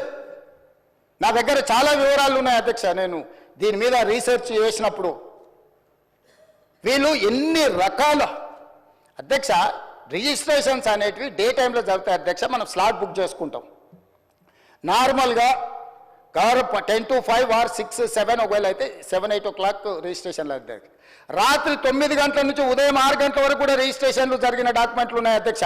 అర్ధరాత్రి పూట ఏ ప్రభుత్వ అధికారి డాక్యుమెంట్లు రిజిస్ట్రేషన్ చేసిండు? అర్ధరాత్రి డాక్యుమెంట్లు రిజిస్ట్రేషన్ చేసే వ్యవస్థ మన రాష్ట్రంలో ఉందా? ఏ చట్టం ప్రకారం అర్ధరాత్రి పూట్ల డాక్యుమెంట్లు ఎగ్జిక్యూట్ అయినాయో ఇవాళ మనం విచారణ చేయాల్సిన అవసరం లేదా అధ్యక్ష? ఎందుకు ఈరోజు వాళ్ళు అక్కడ నించోని, ఎందుకు ఈరోజు చర్చ జరగకుండా భూభారతి 2024 మీద చర్చనే జరగొద్దు, ససే మీద ముఖ్యమంత్రి గారు ఒకవేళ మాట్లాడితే ఈ బండారం బయటపడుతుంది, ఎట్లయినా అడ్డుకోవాలి అని ఎన్ని రకాల ప్రయత్నాలు చేసిండ్రు మీరు చూసిండ్రు కదా అధ్యక్ష. అధ్యక్ష, ధరణి వెబ్సైట్ వచ్చిన తర్వాత కొన్ని డాక్యుమెంట్లు నేను చెప్పదలుచుకున్నా అధ్యక్ష. మిత్రుడు మహేష్ రెడ్డి గారు కూడా ఉన్నారు, వారు కూడా వినాలి. కిషన్ రెడ్డి గారు స్వయంగా తిమ్మాపూర్ ఆయన సొంతూరులో భూదాన్ భూములకు సంబంధించి కిషన్ రెడ్డి గారు అపోజిషన్ లీడర్గా ఉన్నప్పుడు వాళ్ళు కంప్లైంట్ చేసిండు అధ్యక్ష. 100 ఎకరాల భూదాన్ భూమిని డాక్యుమెంట్లు మార్చే పరిస్థితి ఉన్నది, వాటి కాపాడు ఉండని. ఈరోజు కేంద్ర మంత్రి అధ్యక్ష కిషన్ రెడ్డి గారు, గతంలో హోంశాఖ మంత్రి అధ్యక్ష, ఆ కిషన్ రెడ్డి గారు ఫిర్యాదు చేసిన భూములను కూడా భూదాన్ భూములను కందుకూరు మండలం తిమ్మాపూర్ గ్రామం కిషన్ రెడ్డి కేంద్ర హోంశాఖ మంత్రిగా ఉన్నప్పుడే ప్రైవేట్ వ్యక్తుల పేర్ల మీద, ప్రైవేటు భూముల పేరు మీద భూదాన్ భూములను మార్చి భూములను అమ్మేసి దాని వెనకాల ఉన్నది ఎవరో తేలాలి అధ్యక్ష. నేను వచ్చిన తర్వాత ఎఫ్ఐఆర్ చేయించిన అధ్యక్ష. నేను వచ్చిన తర్వాత కిషన్ రెడ్డి గారి ఫిర్యాదును ఒక కేంద్ర మంత్రి అయిన ఆ భయం కూడా లేదు. ఆ రోజు హోంశాఖ మంత్రిగా కిషన్ రెడ్డి గారు ఉన్నారు అధ్యక్ష. ఆయన సొంతూరులో 100 ఎకరాల భూదాన్ భూములకు సంబంధించి కిషన్ రెడ్డి గారు ఫిర్యాదు చేస్తే కిషన్ రెడ్డి గారి ఫిర్యాదును కూడా లెక్క చేయకుండా భూములను ప్రైవేట్ వ్యక్తుల పేరు మీదకి మార్చేసిండ్రు అధ్యక్ష. నేను వచ్చిన వెంబడే నేను కేసు కట్టించిన అధ్యక్ష. పోకల్వాడలో ఈరోజు ప్రభుత్వ భూములను ప్రైవేట్కు ఈ ధరణి పోర్టల్ ద్వారా ఒక 2 ఎగ్జాంపుల్స్ చెప్తున్నా అధ్యక్ష. కొన్ని వందల వేలు ఉన్నాయి. రంగారెడ్డి, సంగారెడ్డి, మేడ్చల్ లాంటి జిల్లాలే కాదు ఇతర ప్రాంతాలలో కొన్ని వేల ఎకరాల ప్రభుత్వ భూములను యజమానుల పేర్లు మార్చడమే కాదు కొత్త కొత్త అన్ని తయారు చేసి వాటి అన్నిటిని కూడా సిద్దిపేట రకరకాల ఒక్క దగ్గర అని కాదు, నాగారము ఏ ఒక ప్లేస్ అని కాదు అధ్యక్ష. ఇవాళ నేను ఎందుకు కిషన్ రెడ్డి గారితో ప్రస్తావిస్తున్నా అంటే ఈరోజు ఆయన యూనియన్ క్యాబినెట్ మినిస్టర్ అధ్యక్ష. ఆయన సొంతూరులో ఆయన ఫిర్యాదు చేస్తే కూడా భయం లేకుండా భూదాన్ భూములను బదిలీ చేసి ప్రైవేట్ వ్యక్తులకు పట్టా భూముల కింద రిజిస్ట్రేషన్ చేసిండ్రు అధ్యక్ష. నేను వచ్చిన తర్వాత కిషన్ రెడ్డి గారు కూడా ఫిర్యాదు చేస్తే దీని మీద చర్యలు తీసుకోకపోతే ఎట్లా అని నేను ఎంక్వైరీకి ఆర్డర్ ప్లేస్ చేసి క్రిమినల్ కేసు బుక్ చేసిన అధ్యక్ష. ఇట్లా ప్రతి దగ్గర ఒక్కొక్కటి కాదు అధ్యక్ష, పోకల్వాడలో కానీ ఇతర ప్రాంతాలలో కానీ చాలా ప్లేసులు, చాలా ఎఫ్ఐఆర్లు, కొన్ని మా గంధంగూడ విలేజ్ కానీ, ఇవి నేను వచ్చిన తర్వాత కొన్ని నా దృష్టికి వచ్చిన వాటిని ఈరోజు నేను ఈ క్రిమినల్ కేసులు ప్రభుత్వ భూములను, ప్రైవేట్ భూములను, ప్రైవేట్ అయితే ఇప్పుడు ఈ వెబ్సైట్ ఓనర్కి ఎంత స్వేచ్ఛ ఉందంటే ఏడైనా కూర్చోవచ్చు, ఎప్పుడైనా ఏం కావాలన్నా ధరణి పోర్టల్కి వెళ్ళిపోయి మహేశ్వర్ రెడ్డి గారి పేరు మీద ఉన్న భూమిని శంకర్ గారి పేరు మీదకి మార్చవచ్చు, శంకర్ గారి పేరు మీద ఉన్న భూమి రేవంత్ రెడ్డి పేరు మీదకి మార్చవచ్చు, 30 ఎకరాలు ఉన్న భూమిని 3 ఎకరాలు చేయొచ్చు, 3 ఎకరాలు ఉన్న భూమిని 3 గుంటలు చేయొచ్చు. ఏం కావాలన్నా స్వైర విహారం చేసే అధికారం వాళ్ళకిచ్చి, ఆ ప్రైవేట్ ఏజెన్సీలకు ఇచ్చి, ఇవాళ పూర్తిగా రాష్ట్రంలో ఉండే భూమి అంటేనే భయపడేటట్టు, భూమి అంటేనే మాకు ఉంటుందో ఉండదో అనే అభద్రతా భావనలకు నెట్టేసే ధరణి చట్టాన్ని తీసుకొచ్చి ఈరోజు మొత్తం లోపభూయిష్టంగా వీటిని తయారు చేస్తే, గత సంవత్సరం నుంచి చాలాసార్లు చాలామంది మమ్మల్ని అన్నారు, ఇంకెప్పుడు తెస్తారా ఇంకెప్పుడు మీరు కొత్త చట్టం తెస్తారా? అధ్యక్ష, అవగాహన చేసుకోవడానికి కూడా సమయం కావాలి అధ్యక్ష. ఇవాళ ఇంత కీలకమైన, ఇంత ప్రతిష్టాత్మకమైన భూభారతి 2024 చట్టం సభలోకి వచ్చినప్పుడు ప్రధాన ప్రతిపక్షం బాధ్యత ఏంది అధ్యక్ష? ధరణి నిజంగా అద్భుతమే అయితే భూభారతి లోపభూయిష్టమో రాజకీయ కారణాల చేత వెళ్ళి ప్రభుత్వం ప్రవేశపెడితే మమ్మల్ని అడగాలి, మమ్మల్ని కడగాలి, మమ్మల్ని అన్ని రకాలుగా నిలదీయాలి కదా అధ్యక్ష. ప్రతిపక్ష నాయకుడు వారు సభలోకి రావాలి కదా. ఎందుకంటే మా అందరికంటే వారికి ఉద్యమకారుడికి ఎక్కువ అవగాహన ఉంది. 80,000 పుస్తకాలు చదివినాను వారు పదే చెప్పినప్పుడు ఆ 80,000 పుస్తకాల యొక్క సారాంశాన్ని రంగరించి వారి మెదడును కూడా కరిగించి వారు సృష్టించిన అద్భుతం, అమృతం, ఆ ధరణి గురించి వారు వచ్చి లేదా వాళ్ళ పార్టీ తరఫున సంపూర్ణంగా మాట్లాడుంటే బాగుండేది కదా అధ్యక్ష. అది ఈ మాట్లాడితే, ఈ భూభారతి మీద చర్చ జరిగితే వాళ్ళ భూభాగవతం బయటపడుతుంది, వాళ్ళ బండారం బయటపడుతుంది. మళ్ళీ ఇంకొక కొత్త విచారణలను, కేసులను ఎదుర్కొని జైలుకు వెళ్లాల్సి వస్తుంది. కాబట్టి ఎట్టి పరిస్థితుల్లో ఇది చర్చ జరగొద్దని ఒక తొండి పంచాయతీ తీసుకొచ్చి పెట్టారు అధ్యక్ష. బీఎస్సీ జరిగింది, బిజినెస్ అడ్వైజరీ కమిటీ మీటింగ్ తమరి నాయకత్వంలో జరిగింది. మేము అందరం కూడా వచ్చినాం. గంటల కొద్దీ మాట్లాడినాం. ఆ రోజు 9 అంశాలతో కూడుకున్న రిప్రజెంటేషన్ వాళ్ళు తీసుకొచ్చి మీకు ఇచ్చిండ్రు అధ్యక్ష. ఈ అంశాల మీద మేము చర్చించాలనుకుంటున్నాం, వీటిని తీసుకెళ్ళండి. 9లో ఈ ఫార్ములా కార్ రేసింగ్ గురించి అడిగినరా అధ్యక్ష? ప్రస్తావన తీసుకొచ్చిరా? పోని వాళ్ళు ఈరోజు ఏమాదం తెస్తారు, ఎఫ్ఐఆర్ 2 రోజుల కింద అయింది కాబట్టి మాకు ముందు తెలియదు అధ్యక్ష. 2023 డిసెంబర్ నుంచి డిసెంబర్ 7 తారీఖు మా ప్రభుత్వం ఏర్పాటు చేసి నేను బాధ్యత తీసుకున్న రోజు 3-4 రోజుల తర్వాత ఆ ఎఫ్ఈఓ సంబంధించిన ప్రతినిధి నా దగ్గరకు వచ్చి, గతంలో మేము కేటీఆర్తో ఈ రకమైన ఒప్పందాలు చేసుకున్నాం, మాకు లావాదేవీలు ఉన్నాయి, మాకు వ్యవహారం ఉంది, దీన్ని కొనసాగించాలని నా దగ్గరకు వచ్చిన అధ్యక్ష. ఇప్పటి దగ్గర అక్కడ ఫోటో ప్రదర్శిస్తూ అఫీషియల్గా చీఫ్ మినిస్టర్గా నేను అపాయింట్మెంట్ ఇచ్చిన అధ్యక్ష. ఏ సంస్థ అయినా, ఏ వ్యక్తి అయినా ఈ రాష్ట్రంలో పెట్టుబడులు పెట్టుంటే, ఈ రాష్ట్రంలో ఏదైనా అంశం ప్రస్తావించదలుచుకుంటే ఫ్రీగా ప్రజలకు ప్రజా దర్బార్ నిర్వహించిన అధ్యక్ష. ధూల్పేటలో గుడంబ అమ్ముకునేటోడు కావచ్చు, లేదా ఇంకెక్కడైనా ఏదైనా నేరంలో ఇరుక్కున్న ఆరోపణలు ఎదుర్కొంటున్నాడు కావచ్చు, ముఖ్యమంత్రి నా దగ్గర వచ్చి చెప్పుకునే స్వేచ్ఛ ఇచ్చిన అధ్యక్ష. అతను ఎదుర్కొంటున్నది నిజమైన ఆరోపణనేనా, నిజమా కాదా, వాస్తవమా అవాస్తవమా, ఎవరు వచ్చినా చెప్పుకునే స్వేచ్ఛ. నేను నా ఇంటి దగ్గర రోజు వందలాది మంది నేను కలుస్తా అధ్యక్ష. ప్రతిరోజు సెక్రటేరియట్లో మీకు తెలుసు 4 గంటల నుంచి 8 కానీ 9 కానీ ఎన్ని వందల మంది వచ్చినా ప్రతి ఒక్కరిని కలుస్తా, ప్రతి ఒక్కరితో ఫోటో దిగుతా. ఈ ఎఫ్ఈఓ సంస్థకు సంబంధించిన ప్రతినిధి ఈ కార్ రేస్లకు సంబంధించి చర్చించాలంటే నేను అపాయింట్మెంట్ ఇవ్వకుంటే ఎందుకుంటా అధ్యక్ష? ఏముంది అధ్యక్ష? నేను దిగిన ఫోటో అధ్యక్ష, ఆ ఫోటో నేనే దిగిన, వాళ్ళని పిలిచినా నేను.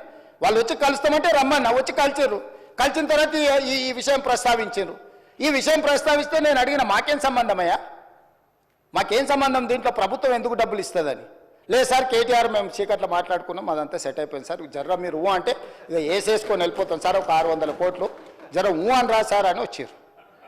అనే ముందర ఫస్ట్ అయితే అధికారులను అడుగుదామని చెప్పి ఆయన చెప్పిన తర్వాతనే దీని వెనకాల ఉన్న వ్యవహారం ఏంది అనేది నేను అధికారులను పిలిచి అడిగిన అధ్యక్ష. ఆ ప్రతినిధి వచ్చి నన్ను కలిసి నువ్వు అని అడగకపోతే నా దృష్టికి ఇంత తొందరగా వస్తుండేనో రాకపోతుండే నాకు తెలియదు అధ్యక్ష. నేను ఎందుకు పూర్తి వివరాలు ఇక్కడ చర్చిస్తలేనంటే, ఒకటి ఏసీబీ విచారణ చేస్తుంది, కేసు అయింది. 2 హైకోర్టులో కేటీఆర్ గారు వెళ్ళారు. ఈ 2 శాఖలు నా దగ్గరనే ఉన్నాయి. ఒక శాఖ MAUD HMDA నా దగ్గరనే ఉంది, పోలీస్ శాఖ నా దగ్గరనే ఉంది, విచారణ చేసే శాఖ కూడా నా దగ్గరనే ఉంది. నేను ముఖ్యమంత్రికి సభలో దీంట్లో ఎక్కువ తక్కువ వివరాలు మాట్లాడితే విచారణ అధికారులు దీనికి ప్రభావితానికి లోనయ్యి నా మీద కక్షాపూరితంగా వ్యవహరిస్తుందని తారక రామారావు గారు ఈ అంశాన్ని కోర్టుల అడ్వాంటేజ్ వాడుకుంటాడు అని చెప్పి నేను ఎక్కువ వివరాలు మాట్లాడతలేను అధ్యక్ష. నేను స్పష్టంగా చెప్పదలుచుకున్నా అధ్యక్ష. 2023 డిసెంబర్, నాకు తారీఖు సరిగ్గా గుర్తులేదు, నేను ఆ డేట్లన్నీ తీసిస్తాను. 2023 డిసెంబర్ నుంచి 2024 డిసెంబర్ ఏసీబీ FIR చేసే వరకు క్రొనాలజికల్గా జరిగిన అన్ని వివరాలను తొందరలోనే నేను అందరి ప్రజలకు వివరిస్తా. ఆ సంస్థకు సంబంధించిన ప్రతినిధి నన్ను కలిసి నాకు వాళ్ళు జరిగిన లోపాయకారి ఒప్పందాల గురించి చెప్పి దీన్ని నువ్వు సహకరించాలని అడిగినప్పుడు శాఖ నుంచి సమాచారాన్ని తెప్పించుకొని ఇది తెలంగాణ రాష్ట్ర ప్రజలకు సంబంధించిన సొమ్ము, హైదరాబాద్ నగర అభివృద్ధి కోసం మాత్రమే వాడాలి, కొద్దిమంది తోసుకుంటే కుదరదు అని చెప్పి దాన్ని వివిధ సందర్భాలలో అధికారుల నుంచి సమాచారాన్ని సేకరించి అధికారులకు పై అధికారులు నోటీసులు ఇచ్చి వాళ్ళు ఇచ్చిన రిప్లైల ఆధారంగా దాన్ని విచారణ చేపట్టాలి అని చెప్పి ఈరోజు ఫిర్యాదు చేసినాం అధ్యక్ష. సంవత్సరం నుంచి నానుతున్న సబ్జెక్టు, సంవత్సరం నుంచి పత్రికలలో రాస్తున్న సబ్జెక్టు, సంవత్సరం నుంచి టీవీలలో పేపర్లలో చర్చ జరుగుతున్న సబ్జెక్టు. 4 సమావేశాలు జరిగినాయి అధ్యక్ష. మన ప్రభుత్వం వచ్చినాక తమరి నేతృత్వంలోనే, తమరు స్పీకర్ అయిన తర్వాత ఈ శాసనసభ సమావేశం ఒక్కసారి కాదు 4 సార్లు జరిగింది అధ్యక్ష. ఇది 4వ సమావేశం. 4 సమావేశాలలో ఏ రోజైనా ఫార్ములా ఈ రేస్ గురించి బీఆర్ఎస్ ఎప్పుడైనా మాట్లాడిందా అధ్యక్ష? ప్రపంచంలో ఉండే చంద్రమండలంలో ఉండే ధూళి దుమ్ము గురించి అనకాపల్లి నుంచి అమలాపురం నుంచి అమెరికా వరకు కేటీఆర్ గారు అన్ని విషయాలు మాట్లాడిండు. ట్విట్టర్ పిట్ట రోజు విషయాలను ప్రస్తావించిన ఏ రోజు అన్నా ఈ ట్విట్టర్ పిట్ట ఈ ఫార్ములా ఈ రేస్ గురించి ఎప్పుడైనా మాట్లాడిండు అధ్యక్ష? ఇవాళ నిన్న సాయంత్రం నుంచి ఎట్టి పరిస్థితుల్లో చర్చ జరగాల్సిందే, ఈ సభను నడవనీయం. ఏంటి అధ్యక్ష దురహంకారం? 2023 డిసెంబర్లో ఓడించి అధికారంలోకి వెళ్ళి దించారు. ఇంకా వాళ్ళ అహంభావం తగ్గలేదని 2024 పార్లమెంట్ ఎన్నికల్లో డిపాజిట్లు గుంజుకున్నారు అధ్యక్ష. అయినా ఇంకా వీళ్ళు అధికారం పోయినా మారలేదు, డిపాజిట్లు పోయినా మారలేదు. ఈరోజు మెదడు కూడా పోయినట్టుంది అధ్యక్ష వాళ్ళు చేస్తున్న అల్లరి చిల్లర పనులు చూస్తుంటే. అధ్యక్ష, మనం బాధ్యత కలిగిన ప్రజాప్రతినిధులం. ఇంత కీలకమైన సమస్య చర్చ జరుగుతున్నప్పుడు ఈ చర్చను కొనసాగించి చర్చ పూర్తయిన తర్వాత తీసుకోమని అడగనున్నారు అధ్యక్ష. తమరు అనుమతిస్తే ఏదైనా. ఇవాళ నేను ఎందుకు వివరాలు ఇక్కడ మొత్తం చెప్పలేకపోతున్నానంటే, ఒక పక్కన ఏసీబీ విచారణ చేస్తుంది, రెండవ పక్కన కోర్టులో అతను వాదనలు వినిపిస్తున్నాడు. నేను ఏ సమాచారం అవసరానికి మించి వాస్తవాలను ఏది మాట్లాడినా ముఖ్యమంత్రిగా ఈ శాఖ 2 శాఖలు నా పరిధిలోనే ఉన్నాయి కాబట్టి నేను ఏదైనా ఆ శాఖలను మీద ప్రభావితం, ఆ శాఖలను ఏదైనా ప్రభావితం చేస్తా అని చెప్పి ఏదన్నా అనుకునే అవకాశం ఉంటుంది కాబట్టి నేను ఆ వివరాల జోలికి వెళ్తలేను. మీ ద్వారా ఇన్ని వివరాలు చెప్పిన నేను ఒకటే కోరుకుంటున్నా అధ్యక్ష, ఫార్ములా ఈ రేస్కు సంబంధించి వారు పట్టుబడుతున్నారు. ఒకసారి అధికారులతో ఒకసారి కోర్టులో పరిస్థితులను అంచనా వేసుకున్నాక మీరెప్పుడు పిలిస్తప్పుడు ఇక్కడైనా ఎక్కడైనా ఒకవేళ వాళ్ళకి శాసనసభలో చర్చించడానికి వాళ్ళకు ఒకవేళ ఏమైనా ఇబ్బందులు ఉంటే వాళ్ళ పార్టీ ఆఫీస్కి అయినా కూడా వస్తాం అధ్యక్ష, మాకేం అభ్యంతరం లేదు. 100 కోట్లు ప్రభుత్వం సొమ్ము కొల్లగొట్టి ఇతర దేశాలకు తరలించి మేము పట్టుకున్నాక ఇక్కడ నుంచి అక్కడికి పోయింది తెలిసిందే కదా అంటాడు అధ్యక్ష. మీ ఖాతాలో ఉన్న పైసలు సైబర్ క్రైమ్ వాడు వేరే ఖాతాలకు మార్చుకొని వాడు ఎన్నో కొండ మీద కూర్చొని ప్రసాద్ గారి ఖాతాలో ఉన్న సొమ్మంతా నా దగ్గరకు వచ్చింది నన్ను ఎందుకు పట్టుకునేది అంటే వాళ్ళ అర్థం ఉందా అధ్యక్ష?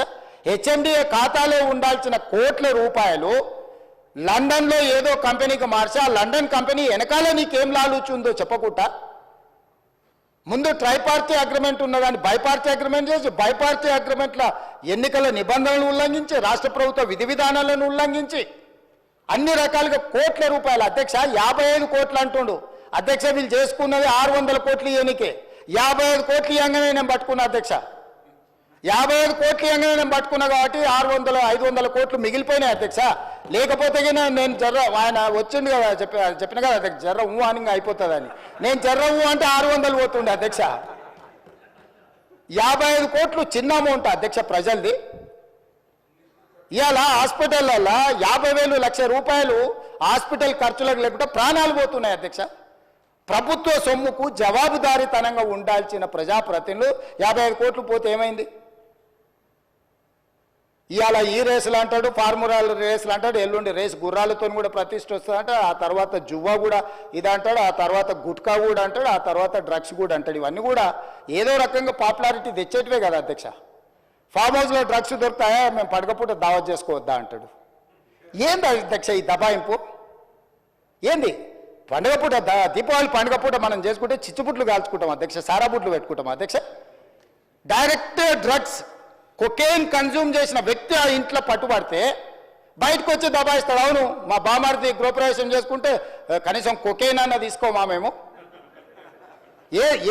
ఏ సంస్కృతిలో ఏ సాంప్రదాయంలో ఉందో అధ్యక్ష మీరు చూడండి వారు ఏం మాట్లాడుతున్నారో సరే వీళ్ళు ఇట్లా మాట్లాడి ఇప్పుడు నేను కింద మీరే చూసారు కదా అధ్యక్ష పెద్దల శ్రీనివాసరెడ్డి గారు కూడా చెప్పారు ఔటర్ రింగ్ రోడ్ విషయంలో నువ్వు క్యాన్సిల్ చేసేయి ఈయననే కాదు వెనకాల నుంచి మైక్లో లేడు ఆయన కూడా అన్నాడు క్యాన్సిల్ చేయాలంటే ఎట్లా చేయాలి అధ్యక్ష విచారణ చేయకుంటే unilateral cancellation one side cancellation జరుగుద్దా అధ్యక్ష ఏదైనా ఒక ఒప్పందము నగదు బదిలీ అయిన తర్వాత ఆ నగదు బదిలీ చేసి ప్రభుత్వం చేసుకున్న ఒప్పందము ఏదైనా రద్దు చేయాలంటే విచారణ జరగాలి విచారణలో తప్పు జరిగిందని నిరూపించాలి తప్పు జరిగిందని నిరూపించిన తర్వాతనే చట్ట ప్రకారము రద్దు చేయడానికి అవకాశం ఉంటుంది అడిగింది వాళ్ళే డిమాండ్ చేసింది వాళ్ళే నేను లేచి నించొని ప్రకటించిన తర్వాత మళ్ళీ హరీష్ రావు గారు అభినందించండు మేము స్వాగతిస్తున్నాం మీ విచారణని ఇవ్వాలంటే నా మీద కక్షతోని విచారణకు ఆదేశించిండని అంటే ఔటర్ రింగ్ రోడ్ అమ్ముకున్నా ఏమనొద్దు హెచ్ఎండిఏలో 100 కోట్లు విదేశాలకు తరలించి ఆ విదేశాలలో మీరు ఎట్టెట్లా వంచుకుంటారో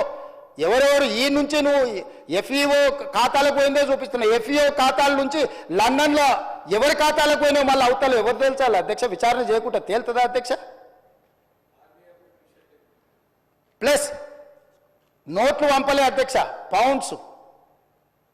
పౌండ్స్ కొనాలి ప్రభుత్వం అంటే ఆర్బీఐ అనుమతి తీసుకోవాలి అధ్యక్ష ఫారిన్ కరెన్సీ పర్చేజ్ చేయాలంటే ఏ ట్రాన్సాక్షన్ చేయాలన్నా రిజర్వ్ బ్యాంక్ గైడ్ లైన్స్ ఉన్నాయి అధ్యక్ష ఎట్లా పడితే అట్లా నా దగ్గర నోట్లు ఉన్నాయని నోట్లు ఇచ్చి డాలర్లు కొంటా డాలర్లు ఇచ్చి పౌండ్స్ కొంటా లేకపోతే రూపీలు కొంటా అని లేదు అధ్యక్ష భారతదేశము రాజ్యాంగం పరిధిలో రిజర్వ్ బ్యాంకు కొన్ని నిబంధనలు అధ్యక్ష పౌండ్స్ కొనాలంటే రిజర్వ్ బ్యాంక్ అనుమతి ఇవ్వాలి అధ్యక్ష హెచ్ఎండిఏ ఖాతాలో ఉండాల్సిన పైసల్ని సీదా బ్యాంకుకు పోయి పౌండ్స్ కింద మార్చి పక్క దేశాలకు పంపించినందుకు ఇన్కమ్ ట్యాక్స్ నీ మీద ఫైన్ వేస్తే దానికి ఒక 8.5 కోట్లు కట్టి ఇవాళ మొత్తము 600 కోట్లకు మీరు లూటీ చేయాలని పథకం వేసుకొని 55 కోట్లు కొట్టేసినాక పట్టుబడి దాని మీద ఈరోజు విచారణకు సంవత్సరం నుంచి చర్చ జరుగుతుంటే దాని మీద విచారణ ఈరోజు ఏదో కొత్తగా వచ్చినట్టు ధరణి మీద చర్చ వద్దు దాని మీద చర్చ చేయండి అంటున్నారు అధ్యక్ష ఏం అధ్యక్ష రేపు ఎల్లుండి అవతలెల్లుండి ఎట్లా కోర్టులో విచారణ జరుగుతుంది ఏసీబీలో విచారణ జరుగుతుంది మళ్ళీ హౌస్ వస్తూనే ఉంది 4 సమావేశాలు అలా అడగలేదు ఇవాళ ధరణి వచ్చినప్పుడే ఈ ధరణికి సంబంధించిన లోపాలను ఘోరాలను నేరాలను ఈరోజు ఈ ప్రభుత్వం బయట పెడుతుందని భూభారతి చట్టం ఎట్టి పరిస్థితులు ఆమోదింపజేయనీయకూడదు భూభారతి చట్టం ఆమోదించి ఫోరెన్సిక్ ఆడిట్ ఏదైతే మా ఉప ముఖ్యమంత్రి గారు మా రెవెన్యూ శాఖ మంత్రి గారు డెఫినెట్గా ఈ మొత్తం ట్రాన్సాక్షన్స్ మీద ఫోరెన్సిక్ ఆడిట్ చేపట్టి ప్రభుత్వ భూములు అన్యాక్రాంతం ఎట్లయిపోయినాయి ప్రైవేట్లో జరిగిన గోల్మాల్ ఏంటో నిగ్గు తెలుస్తామనే ఒక నిర్ణయానికి వచ్చి ఆ విషయాన్ని పసిగట్టి ఈరోజు సభ నడవకుండా సభలో ఆ చెత్త అంతా ఇది పరిస్థితి అధ్యక్ష నేను ఎప్పుడైనా చర్చలకు వెనుకకు పోతాను అధ్యక్ష మీకు నేను చాలా సంవత్సరాల నుంచి తమరు నన్ను చూస్తూనే ఉన్నారు కదా రాజకీయాలకు లేనప్పటి నుంచి కూడా చర్చలు ఏమైనా వెనుకకు పోయేటోనా అధ్యక్ష మీకు తెలియదా ఏదైనా విషయంలో వెనుకడుగు వేసేది ఎప్పుడైనా జరిగిందా అధ్యక్ష అంటే ఈరోజు మీరు తప్పించుకోవడానికి మీరు చేసిన నేరాలను కప్పిపుచ్చుకోవడానికి ఈ రకంగా సభను అవమానించి తమరిని కించపరిచే విధంగా మాట్లాడి సభా గౌరవాన్ని ఆ కుర్చీ మర్యాదను మంటగలిపి చర్చనే జరగొద్దు, బిల్లే పాస్ కావద్దు, ఈ భూములు ప్రజలు రైతులు బాగుపడొద్దు అని ఒక కుట్రపూరితమైన నేరపూరితమైన ఆలోచనతోటి ఈరోజు వాళ్ళందరూ అట్లా ఆటవికంగా వ్యవహరించడాన్ని మమ్మల్ని వదిలేయండి అధ్యక్ష, మేము పాలకపక్షం వాళ్ళు ప్రతిపక్షం ఉండొచ్చు. కమ్యూనిస్టు సోదరులు ఎప్పుడు కూడా మీరు గతంలో కూడా చూడండి, ఎప్పుడు కూడా చాడ వెంకటరెడ్డి గారు ఉండొచ్చు, లేకపోతే నోముల నరసింహయ్య గారు ఉండొచ్చు, లేకపోతే అంతకంటే ముందు వెనక్కి వెళ్ళిన వాళ్ళు ఎప్పుడు కూడా ప్రభుత్వం ప్రతిపక్షానికి పాలకపక్షానికి చర్చలలో ఒక డెడ్ లాక్ వస్తే, అంటే ఒక ఏమంటారు ఎక్కడిదక్కడ ఆగిపోతే వాటిని సమన్వయం చేసి చర్చలకు ముందుకు తీసుకెళ్లే అధ్యక్ష. వాళ్ళు ఎప్పుడు కూడా ఈ సభ చర్చలు జరుగుతూనే ప్రజల సమస్యల మీద చర్చ జరుగుతూనే పరిష్కారం చూపిస్తారని నమ్మే కమ్యూనిస్టులు దాదాపుగా ఉమ్మడి రాష్ట్రంలో అటు తెలుగుదేశం ఉన్నా ఇటు కాంగ్రెస్ ఉన్నా, లేకపోతే కాంగ్రెస్ అధికారంలో నుండి తెలుగుదేశం ప్రతిపక్షంలో ఉన్న ప్రతిష్టంభన వచ్చినప్పుడు కమ్యూనిస్టులు కీలకమైన బాధ్యత తీసుకొని, ఎంఐఎం కీలకమైన బాధ్యత తీసుకొని సభను నడిపించడానికి, సాంప్రదాయాలను కొనసాగించడానికి ఒక సమన్వయం చేసేది అధ్యక్ష. ఇవాళ ఏదీ లేదు అధ్యక్ష, ఎవరు మాట వినడం లేదు. వాళ్ళేం ఎంఐఎంఆర్ లేకపోతే బీజేపీ ఆర్ కమ్యూనిస్టులు మా పార్టీ క్రియాశీలక సభ్యులేం కాదు అధ్యక్ష.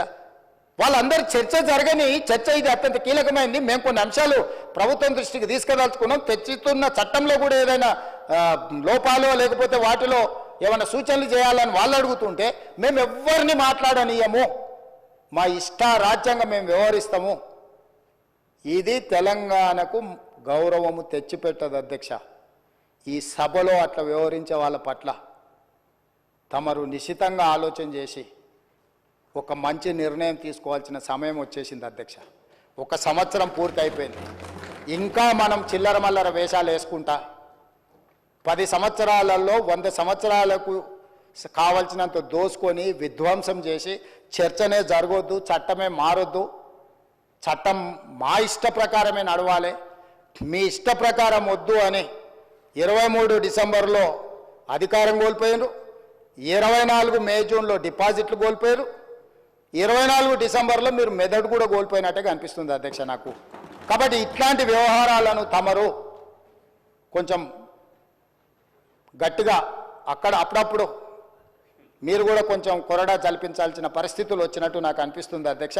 తమరు ఏ ఆదేశం ఇచ్చినా మేము పాటిస్తాం. ప్రభుత్వం వైపు నుంచి ఫార్ములా ఈ రేస్ మీద మీరు అనుమతిస్తే పూర్తి స్థాయి వివరాలను తీసుకొచ్చి కూర్చొని సభ ద్వారా తెలంగాణ సమాజానికి వివరించడానికి నాకు ఎలాంటి అభ్యంతరం లేదు. వారు ప్రదర్శిస్తున్న ఫోటో నాదే, ఆ పక్కల వాళ్ళు చూపించిన ఆయన FEO ప్రతినిధే. ఆ ప్రతినిధి వచ్చి నాకు చెప్పిన తర్వాతనే ఈ బండారం బయటపడ్డది.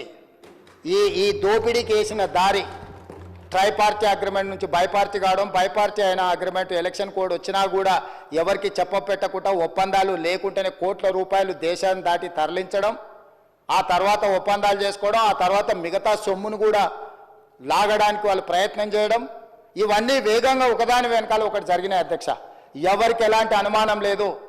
FEO ప్రతినిధులు నన్ను కలిసిండ్రు, నన్ను కలిసి వాళ్ళ భాగవతం చెప్పినాకనే నేను దాన్ని కనిపెట్టి అధికారుల నుంచి సమాచారం సేకరించి విచారణకు ఆదేశించిన, విచారణలో ఏ విధంగా ముందుకు వెళ్ళాలనో కూడా మేము అందరితో చర్చించి న్యాయ నిపుణులతో చర్చించి ఒక నిర్ణయం తీసుకున్నాం.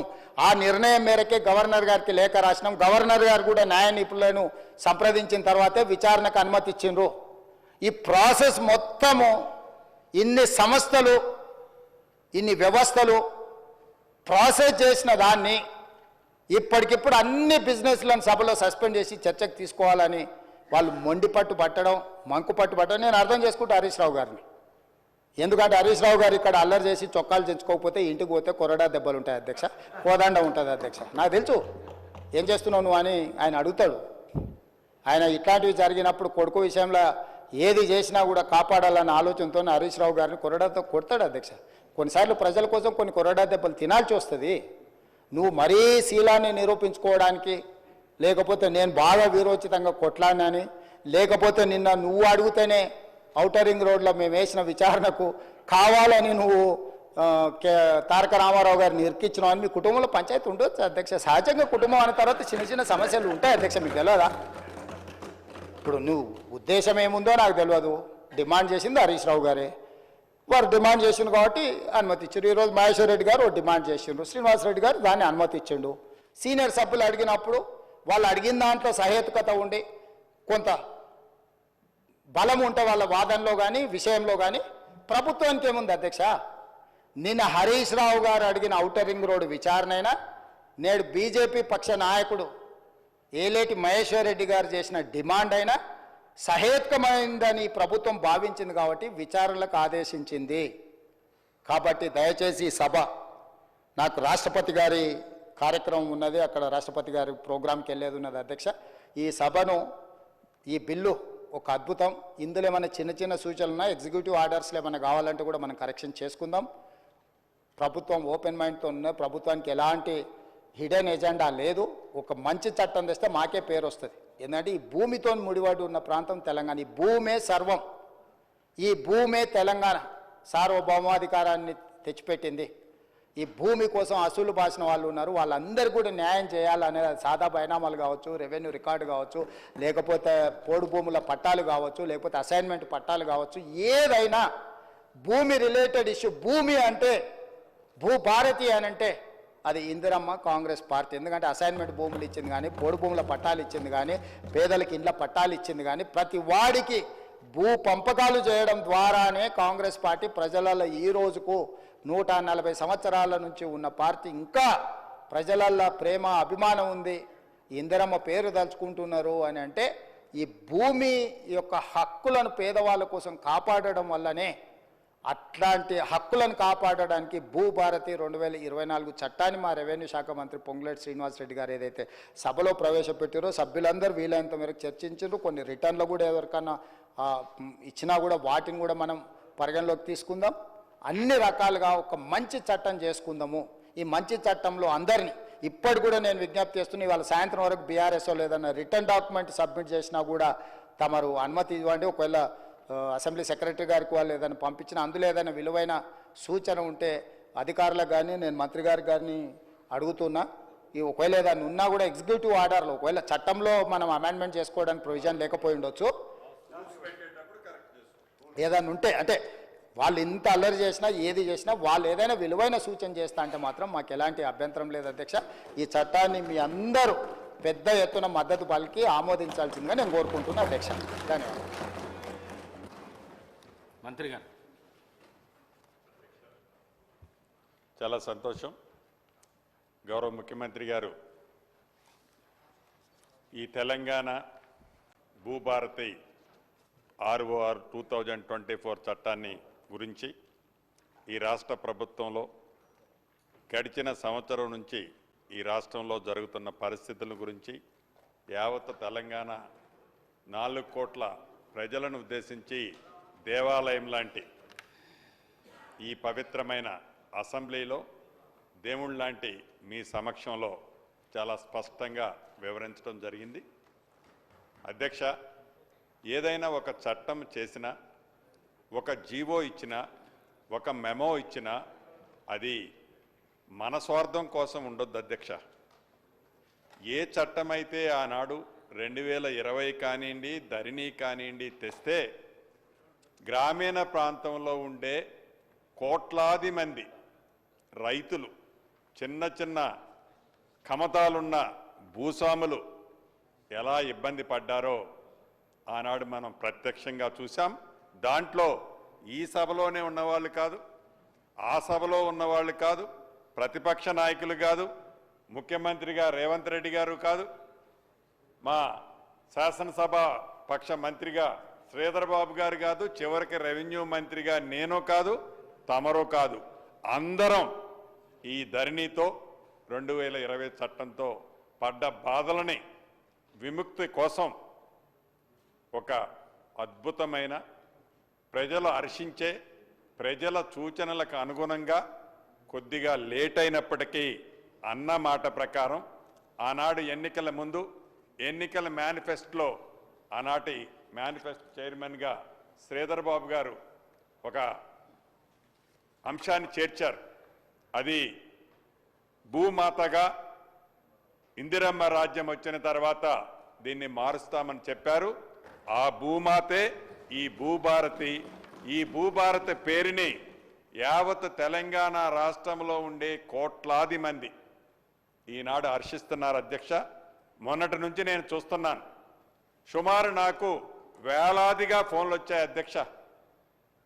గ్రామీణ ప్రాంతాల్లో పండగ వాతావరణం ఉంది అధ్యక్ష. అంటే ధరణి ఎప్పుడైతే పోయిందో, 2020 చట్టం ఎప్పుడైతే భూస్థాపితం చేసి దాన్ని బంగాళాఖాతంలో వేశామో, పూర్తి ప్రక్షాళన చేసి ప్రజలకి సంబంధించి ప్రజలు ఆమోదించదగ్గ ఈ చట్టంతో ప్రజలు ఈనాడు సంతోషపడుతున్నారు అధ్యక్ష. ఏదైతే దీని మీద ప్రతిపక్ష నాయకులు, ప్రధాన ప్రతిపక్ష నాయకులు అంటే ఎలా రాలేదు, ఇందాక తమరికి విన్నవించుకున్నాను, ఈ సభకు చెప్పాను. యావత్ తెలంగాణ రాష్ట్రంలోని 4 కోట్ల మందికి వ్యక్తిగతంగా నా కోరికే కాదు అధ్యక్ష, ఒక రెవెన్యూ మంత్రిగా నా కోరికే కాదు, 4 కోట్ల మంది ప్రతిపక్ష నాయకుడిగా తన సూచనలు ఇస్తాడానికి వస్తాడేమో అనుకున్నాను. గౌరవ పెద్దలు కేసీఆర్ గారు రాలేదు అధ్యక్ష. రాకపోవడానికి ఒక 2-3 కారణాలు ఉండొచ్చు. మొదటి కారణం ఆరోగ్యం బాగలేకుండా ఉండకపోవచ్చు. ఎందుకంటే సభ ఏర్పాటు ఏదైతే ఇందిరమ్మ రాజ్యం వచ్చిందో, వచ్చిన దగ్గర నుంచి మొదటిసారి ఏదో కాలుకి దెబ్బ తగిలిందన్నారు. అది ఎలా తగిలిందో, ఎందుకు తగిలిందో ఆ వివరంలోకి వెళ్ళను అధ్యక్ష. తర్వాత కూడా ఎప్పుడైనా ఈ సభలో మిగతా చర్చలకు వస్తారేమని ఆశించాము అధ్యక్ష, రాలేదు అధ్యక్ష. చివరికి ఇందాక తమరికి ఎన్నవిచ్చినట్టు ఇంకో అద్భుతమైన చర్చ జరుగుతుంది. అనుభవజ్ఞులు ఇందాక గౌరవ ముఖ్యమంత్రి రేవంత్ రెడ్డి గారు చెప్పినట్లు వారి సూచనలు సలహాలు కూడా తీసుకుందాం అనుకున్నాం అధ్యక్ష. ప్రధాన ప్రతిపక్ష నాయకుడు రాకపోయినా ప్రధాన ప్రతిపక్ష సభ్యులు ఇందాక గౌరవ ముఖ్యమంత్రి గారు ఏదైతే వివరించారో చాలా డీటెయిల్గా వివరించారు అధ్యక్ష. ఏ రకమైన అలజడి, అరాచకం, దౌర్జన్యం ఎలా చేశారో ఆడున్న కాగితాలు కానీ, అంతకుముందు మీ మీద ఇసిరేసిన పుస్తకాలు కానీ, నన్ను మ్యాన్ హ్యాండిలింగ్ చేయడానికి వచ్చిన సందర్భం కానీ ప్రత్యక్షంగా ప్రతిదీ చూశాం అధ్యక్ష. వారు సూచనల్ని కేవలం ఇందాక గౌరవ ముఖ్యమంత్రి గారు చెప్పినట్లు ధరణిలో భాగవతాలు ఎక్కడ బయటపడతాయో అని, ఈ ROR చట్టము 2024 అప్రూవల్ అయితే వారి భాగవతాలు బయటపడితే తెలంగాణ ప్రజలు ఏ అరాచకం చేశారో ఈ తెలంగాణ ప్రజలు భవిష్యత్తులో ఆ దొరల్ని ఈ రాష్ట్రంలో ఉండనీరు అని ఏకైక భయముతో ఈ చట్టాన్ని, ఒక మహా అద్భుతమైన చట్టాన్ని అప్రూవ్ చేయకుండా, ఈ సభలో అప్రూవ్ చేయకుండా ఉండే విధంగానే ఆ అరాచకం జరిగిందని యావత్ తెలంగాణ ప్రజలు కూడా ప్రత్యక్షంగా చూశారు అధ్యక్ష. ఇక బీజేపీ పక్ష నాయకులు మహేశ్వర్ రెడ్డి గారు మొత్తం ఈ 22 క్లాజుల్లో మహేశ్వర్ రెడ్డి గారు కొన్ని క్లాజులు సవరణ చేయాలి అని చెప్పారు. అదే రకంగా బీజేపీకి సంబంధించిన శంకరన్న కూడా కొన్ని సూచనలు లిఖితపూర్వకంగా తమరికి నిన్న ఇచ్చారు. అదే రకంగా చాలా వివరంగా విపులంగా MIM ఫ్లోర్ లీడరు అక్బరుద్దీన్ బాయ్ గారు చాలా స్పష్టంగా దీనికి సంబంధించిన అనేక అంశాలని వివరించడమే కాకుండా వారు కొన్ని సూచనలు సలహాలు ఇచ్చారు. అదే రకంగా సిపిఐ నాయకులు, ఉద్యమాలకు బాటపట్టే నాయకులు వారు కొన్ని, సాంబశివరావు గారు కొన్ని సూచనలు ఇచ్చారు. ఈ సూచనలన్నిటినీ పరిగణనలోకి తప్పకుండా ప్రజలకి మంచి జరిగే సూచనలు ఏవైతే ఇచ్చారో క్లాజ్ వైజు ప్రతి దాన్ని రేపు రూల్స్ ఫామ్ చేసేటప్పుడు వాటన్నిటినీ సైలెంట్గా ఎక్కడైతే ఉందని వారు అనుకుంటున్నారో వాటిని ఈ ప్రభుత్వము, ప్రజా ప్రభుత్వము, ఇందిరమ్మ ప్రభుత్వము చాలా స్పష్టంగా రూల్స్ ఫామ్ చేసేటప్పుడు వాటికి ప్రతిదీ కూడా మీరు చెప్పిన అంశాలని చట్టంతో పాటు దీంట్లో చేర్చడం జరుగుద్దని కూడా తమరి ద్వారా ఆ గౌరవ సభ్యులకి తెలియజేస్తున్నాను అధ్యక్ష. ఇక 1-2 విషయాలు చెప్పి నేను ముగుస్తాను అధ్యక్ష. ప్రధానంగా నిన్న ఉదయం కొచ్చినవర్లో ఈ RDO వ్యవస్థ, రెవెన్యూ వ్యవస్థ మీద నాకు ఒక క్వశ్చన్ వచ్చింది అధ్యక్ష. క్వశ్చన్ వచ్చినప్పుడు ధరణి 2020 చట్టం ఎలా తప్పులు తడకలతో ఉందో ఈ ఆర్డీఓలు, ఎంఆర్ఓలు, కలెక్టరేట్ల వ్యవస్థ కూడా తప్పులు తడకగా ఉన్నదనడానికి నిదర్శనమే నిన్న వారి సభ్యులు రాజేశ్వర రెడ్డి గారు కానివ్వండి, మిగతా సభ్యులు కానివ్వండి, ఎప్పుడైతే నేను ఆ క్వశ్చన్కి ఆన్సర్ చేయడానికి లెగిసినప్పుడు నా నియోజకవర్గము 3 మండలాలు 3 జిల్లాల్లో ఉన్నాయి, 2 మండలాలు 1 జిల్లాల్లో ఉన్నాయి, నా నియోజకవర్గం 4 జిల్లాల్లో ఉంది, అధికారులతో నా సమస్యలు చెప్పుకోవటానికి ఇబ్బంది లేదు ఉన్నది అని ఇక్కడ ఉన్న సభ్యులు చాలా మంది వారు ఆవేదన వెల్లబుచ్చారు. ఈ చట్టం కానివ్వండి, ఆ నిర్ణయాలు కానివ్వండి ఎలా ఉన్నాయంటే ప్రజలకు ఆమోదయోగ్యమైంది కాదు, దొరల పాలనకి నిదర్శనంగా ఏ ఒక్క శాసనసభ్యుడు కూడా ఆ శాసనసభలకు సంబంధించిన పరిధిలో పూర్తిగా తన పరిధిలో ఆ పరిపాలన జరగొద్దు, పూర్తి అవగాహన ఆ శాసనసభ్యుడికి ఉండొద్దనే ఒక్కొక్క అసెంబ్లీ నియోజకవర్గాన్ని ముక్కలు ముక్కలు చేసి 4-5 జిల్లాల్లో ఆనాడు ఆ మహానుభావుడు మాజీ ముఖ్యమంత్రి గారు పెట్టారు అధ్యక్ష.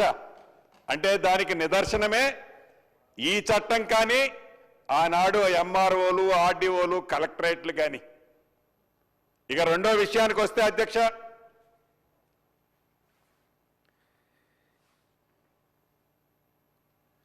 గౌరవ హరీష్ రావు గారు ఇందాక గౌరవ ముఖ్యమంత్రి గారు చెప్పినట్టు పదే ఈ గడిచిన 5 రోజులు 6 రోజుల నుంచి పచ్చి అబద్ధాలని నిజాలుగా చిత్రీకరించే దాంట్లో ఇందాక మహేష్ రెడ్డి గారు సహచర శాసనసభ్యులు చెప్పినట్లు వారు మాట్లాడుతుంటే ఏలు పెట్టి బెదిరిస్తున్నారు. నిజం, నేను కూడా చూశాను ఇక్కడి నుంచి. అంటే వారి ప్రవర్తన, వారి ఆలోచన ఏది చేసినా ప్రతిపక్షంలో ఉన్నాం కాబట్టి దాంట్లో నెట్టుకుపోతుందనే ఆలోచనతో ఈ రాష్ట్ర ప్రజలని తప్పు దోవ పట్టించే ఆలోచనతో వారు ఏదైతే చేస్తున్నారో ఈ రోజు చేసిన దాన్ని నేనే కాదు రాష్ట్ర ప్రజలంతా కూడా ప్రతిదీ ప్రత్యక్షంగా గమనిస్తున్నారు. గతంలో 2 సార్లు బుద్ధి చెప్పారు.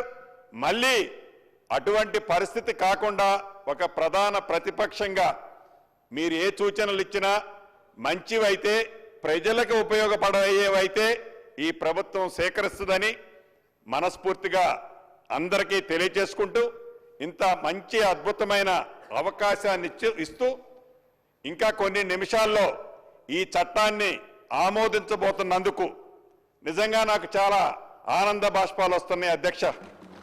అంటే నాకు తెలిసి రాష్ట్రము ఉమ్మడి ఆంధ్రప్రదేశ్లో కానివ్వండి, తెలంగాణ రాష్ట్రం ఏర్పడిన తర్వాత ఒక్కసారి 2020 చట్టం తప్ప నాకు తెలిసి ఇదే సభలో నేను 3వ వాడిని అనుకుంటా. ఒక మంచి అవకాశం, ఆ చట్టం కూడా ప్రజలు హర్షించే చట్టం, ప్రజా ప్రభుత్వంలో ఇందిరమ్మ రాజ్యంలో ఒక అద్భుతమైన చట్టాన్ని ఈ సభకి సమర్పించే అవకాశం నాకు వచ్చి నా జన్మ ధన్యమైనందుకు మరొక్కసారి మీకు కృతజ్ఞతలు తెలుపుతూ ఈ బిల్లును ఆమోదించవలసిందిగా కోరుతున్నాను అధ్యక్ష. Discussion is over. The question is that the Telangana Bhubharati Record of Rights in Land Bill 2024 to be taken into consideration. Those who are for the motion, please say ayes. Those who are against, please say no. Ayes have it, ayes have it. The motion is carried and the bill is considered. I shall now put the clauses to vote. There are 25 non-official amendments to clauses 2, 3, 4, 5, 6, 7, 8, 10, 13, 14, 16, 20, 22 and new clause given notice of by Sri Tanniru Harish Rao, Sri Payal Shankar, Sri Akbaruddin Owaisi and Sri Kunamaneni Sambashivarao are before the House. The question is that the non-official amendment are before the House. Those who are for the amendments, please say ayes. Those who are against, please say no. Noes have it, noes have it. The amendment are lost. The question is that those who are for class 2 to 23, class 1 enacting formula and long title, please say ayes. Those who are against, please say no. Ayes have it, ayes have it. Class 2 to 23, class 1 enacting formula and long title do stand part of the bill. I shall now request the Minister for Revenue to move the motion for passing the bill. Honorable Speaker, sir, I beg to move that the bill be passed. Motion moved. The question is that the bill be passed. Those who are for the motion, please say ayes. Those who are against, please say no. Ayes have it, ayes have it. The motion is carried and the bill is passed.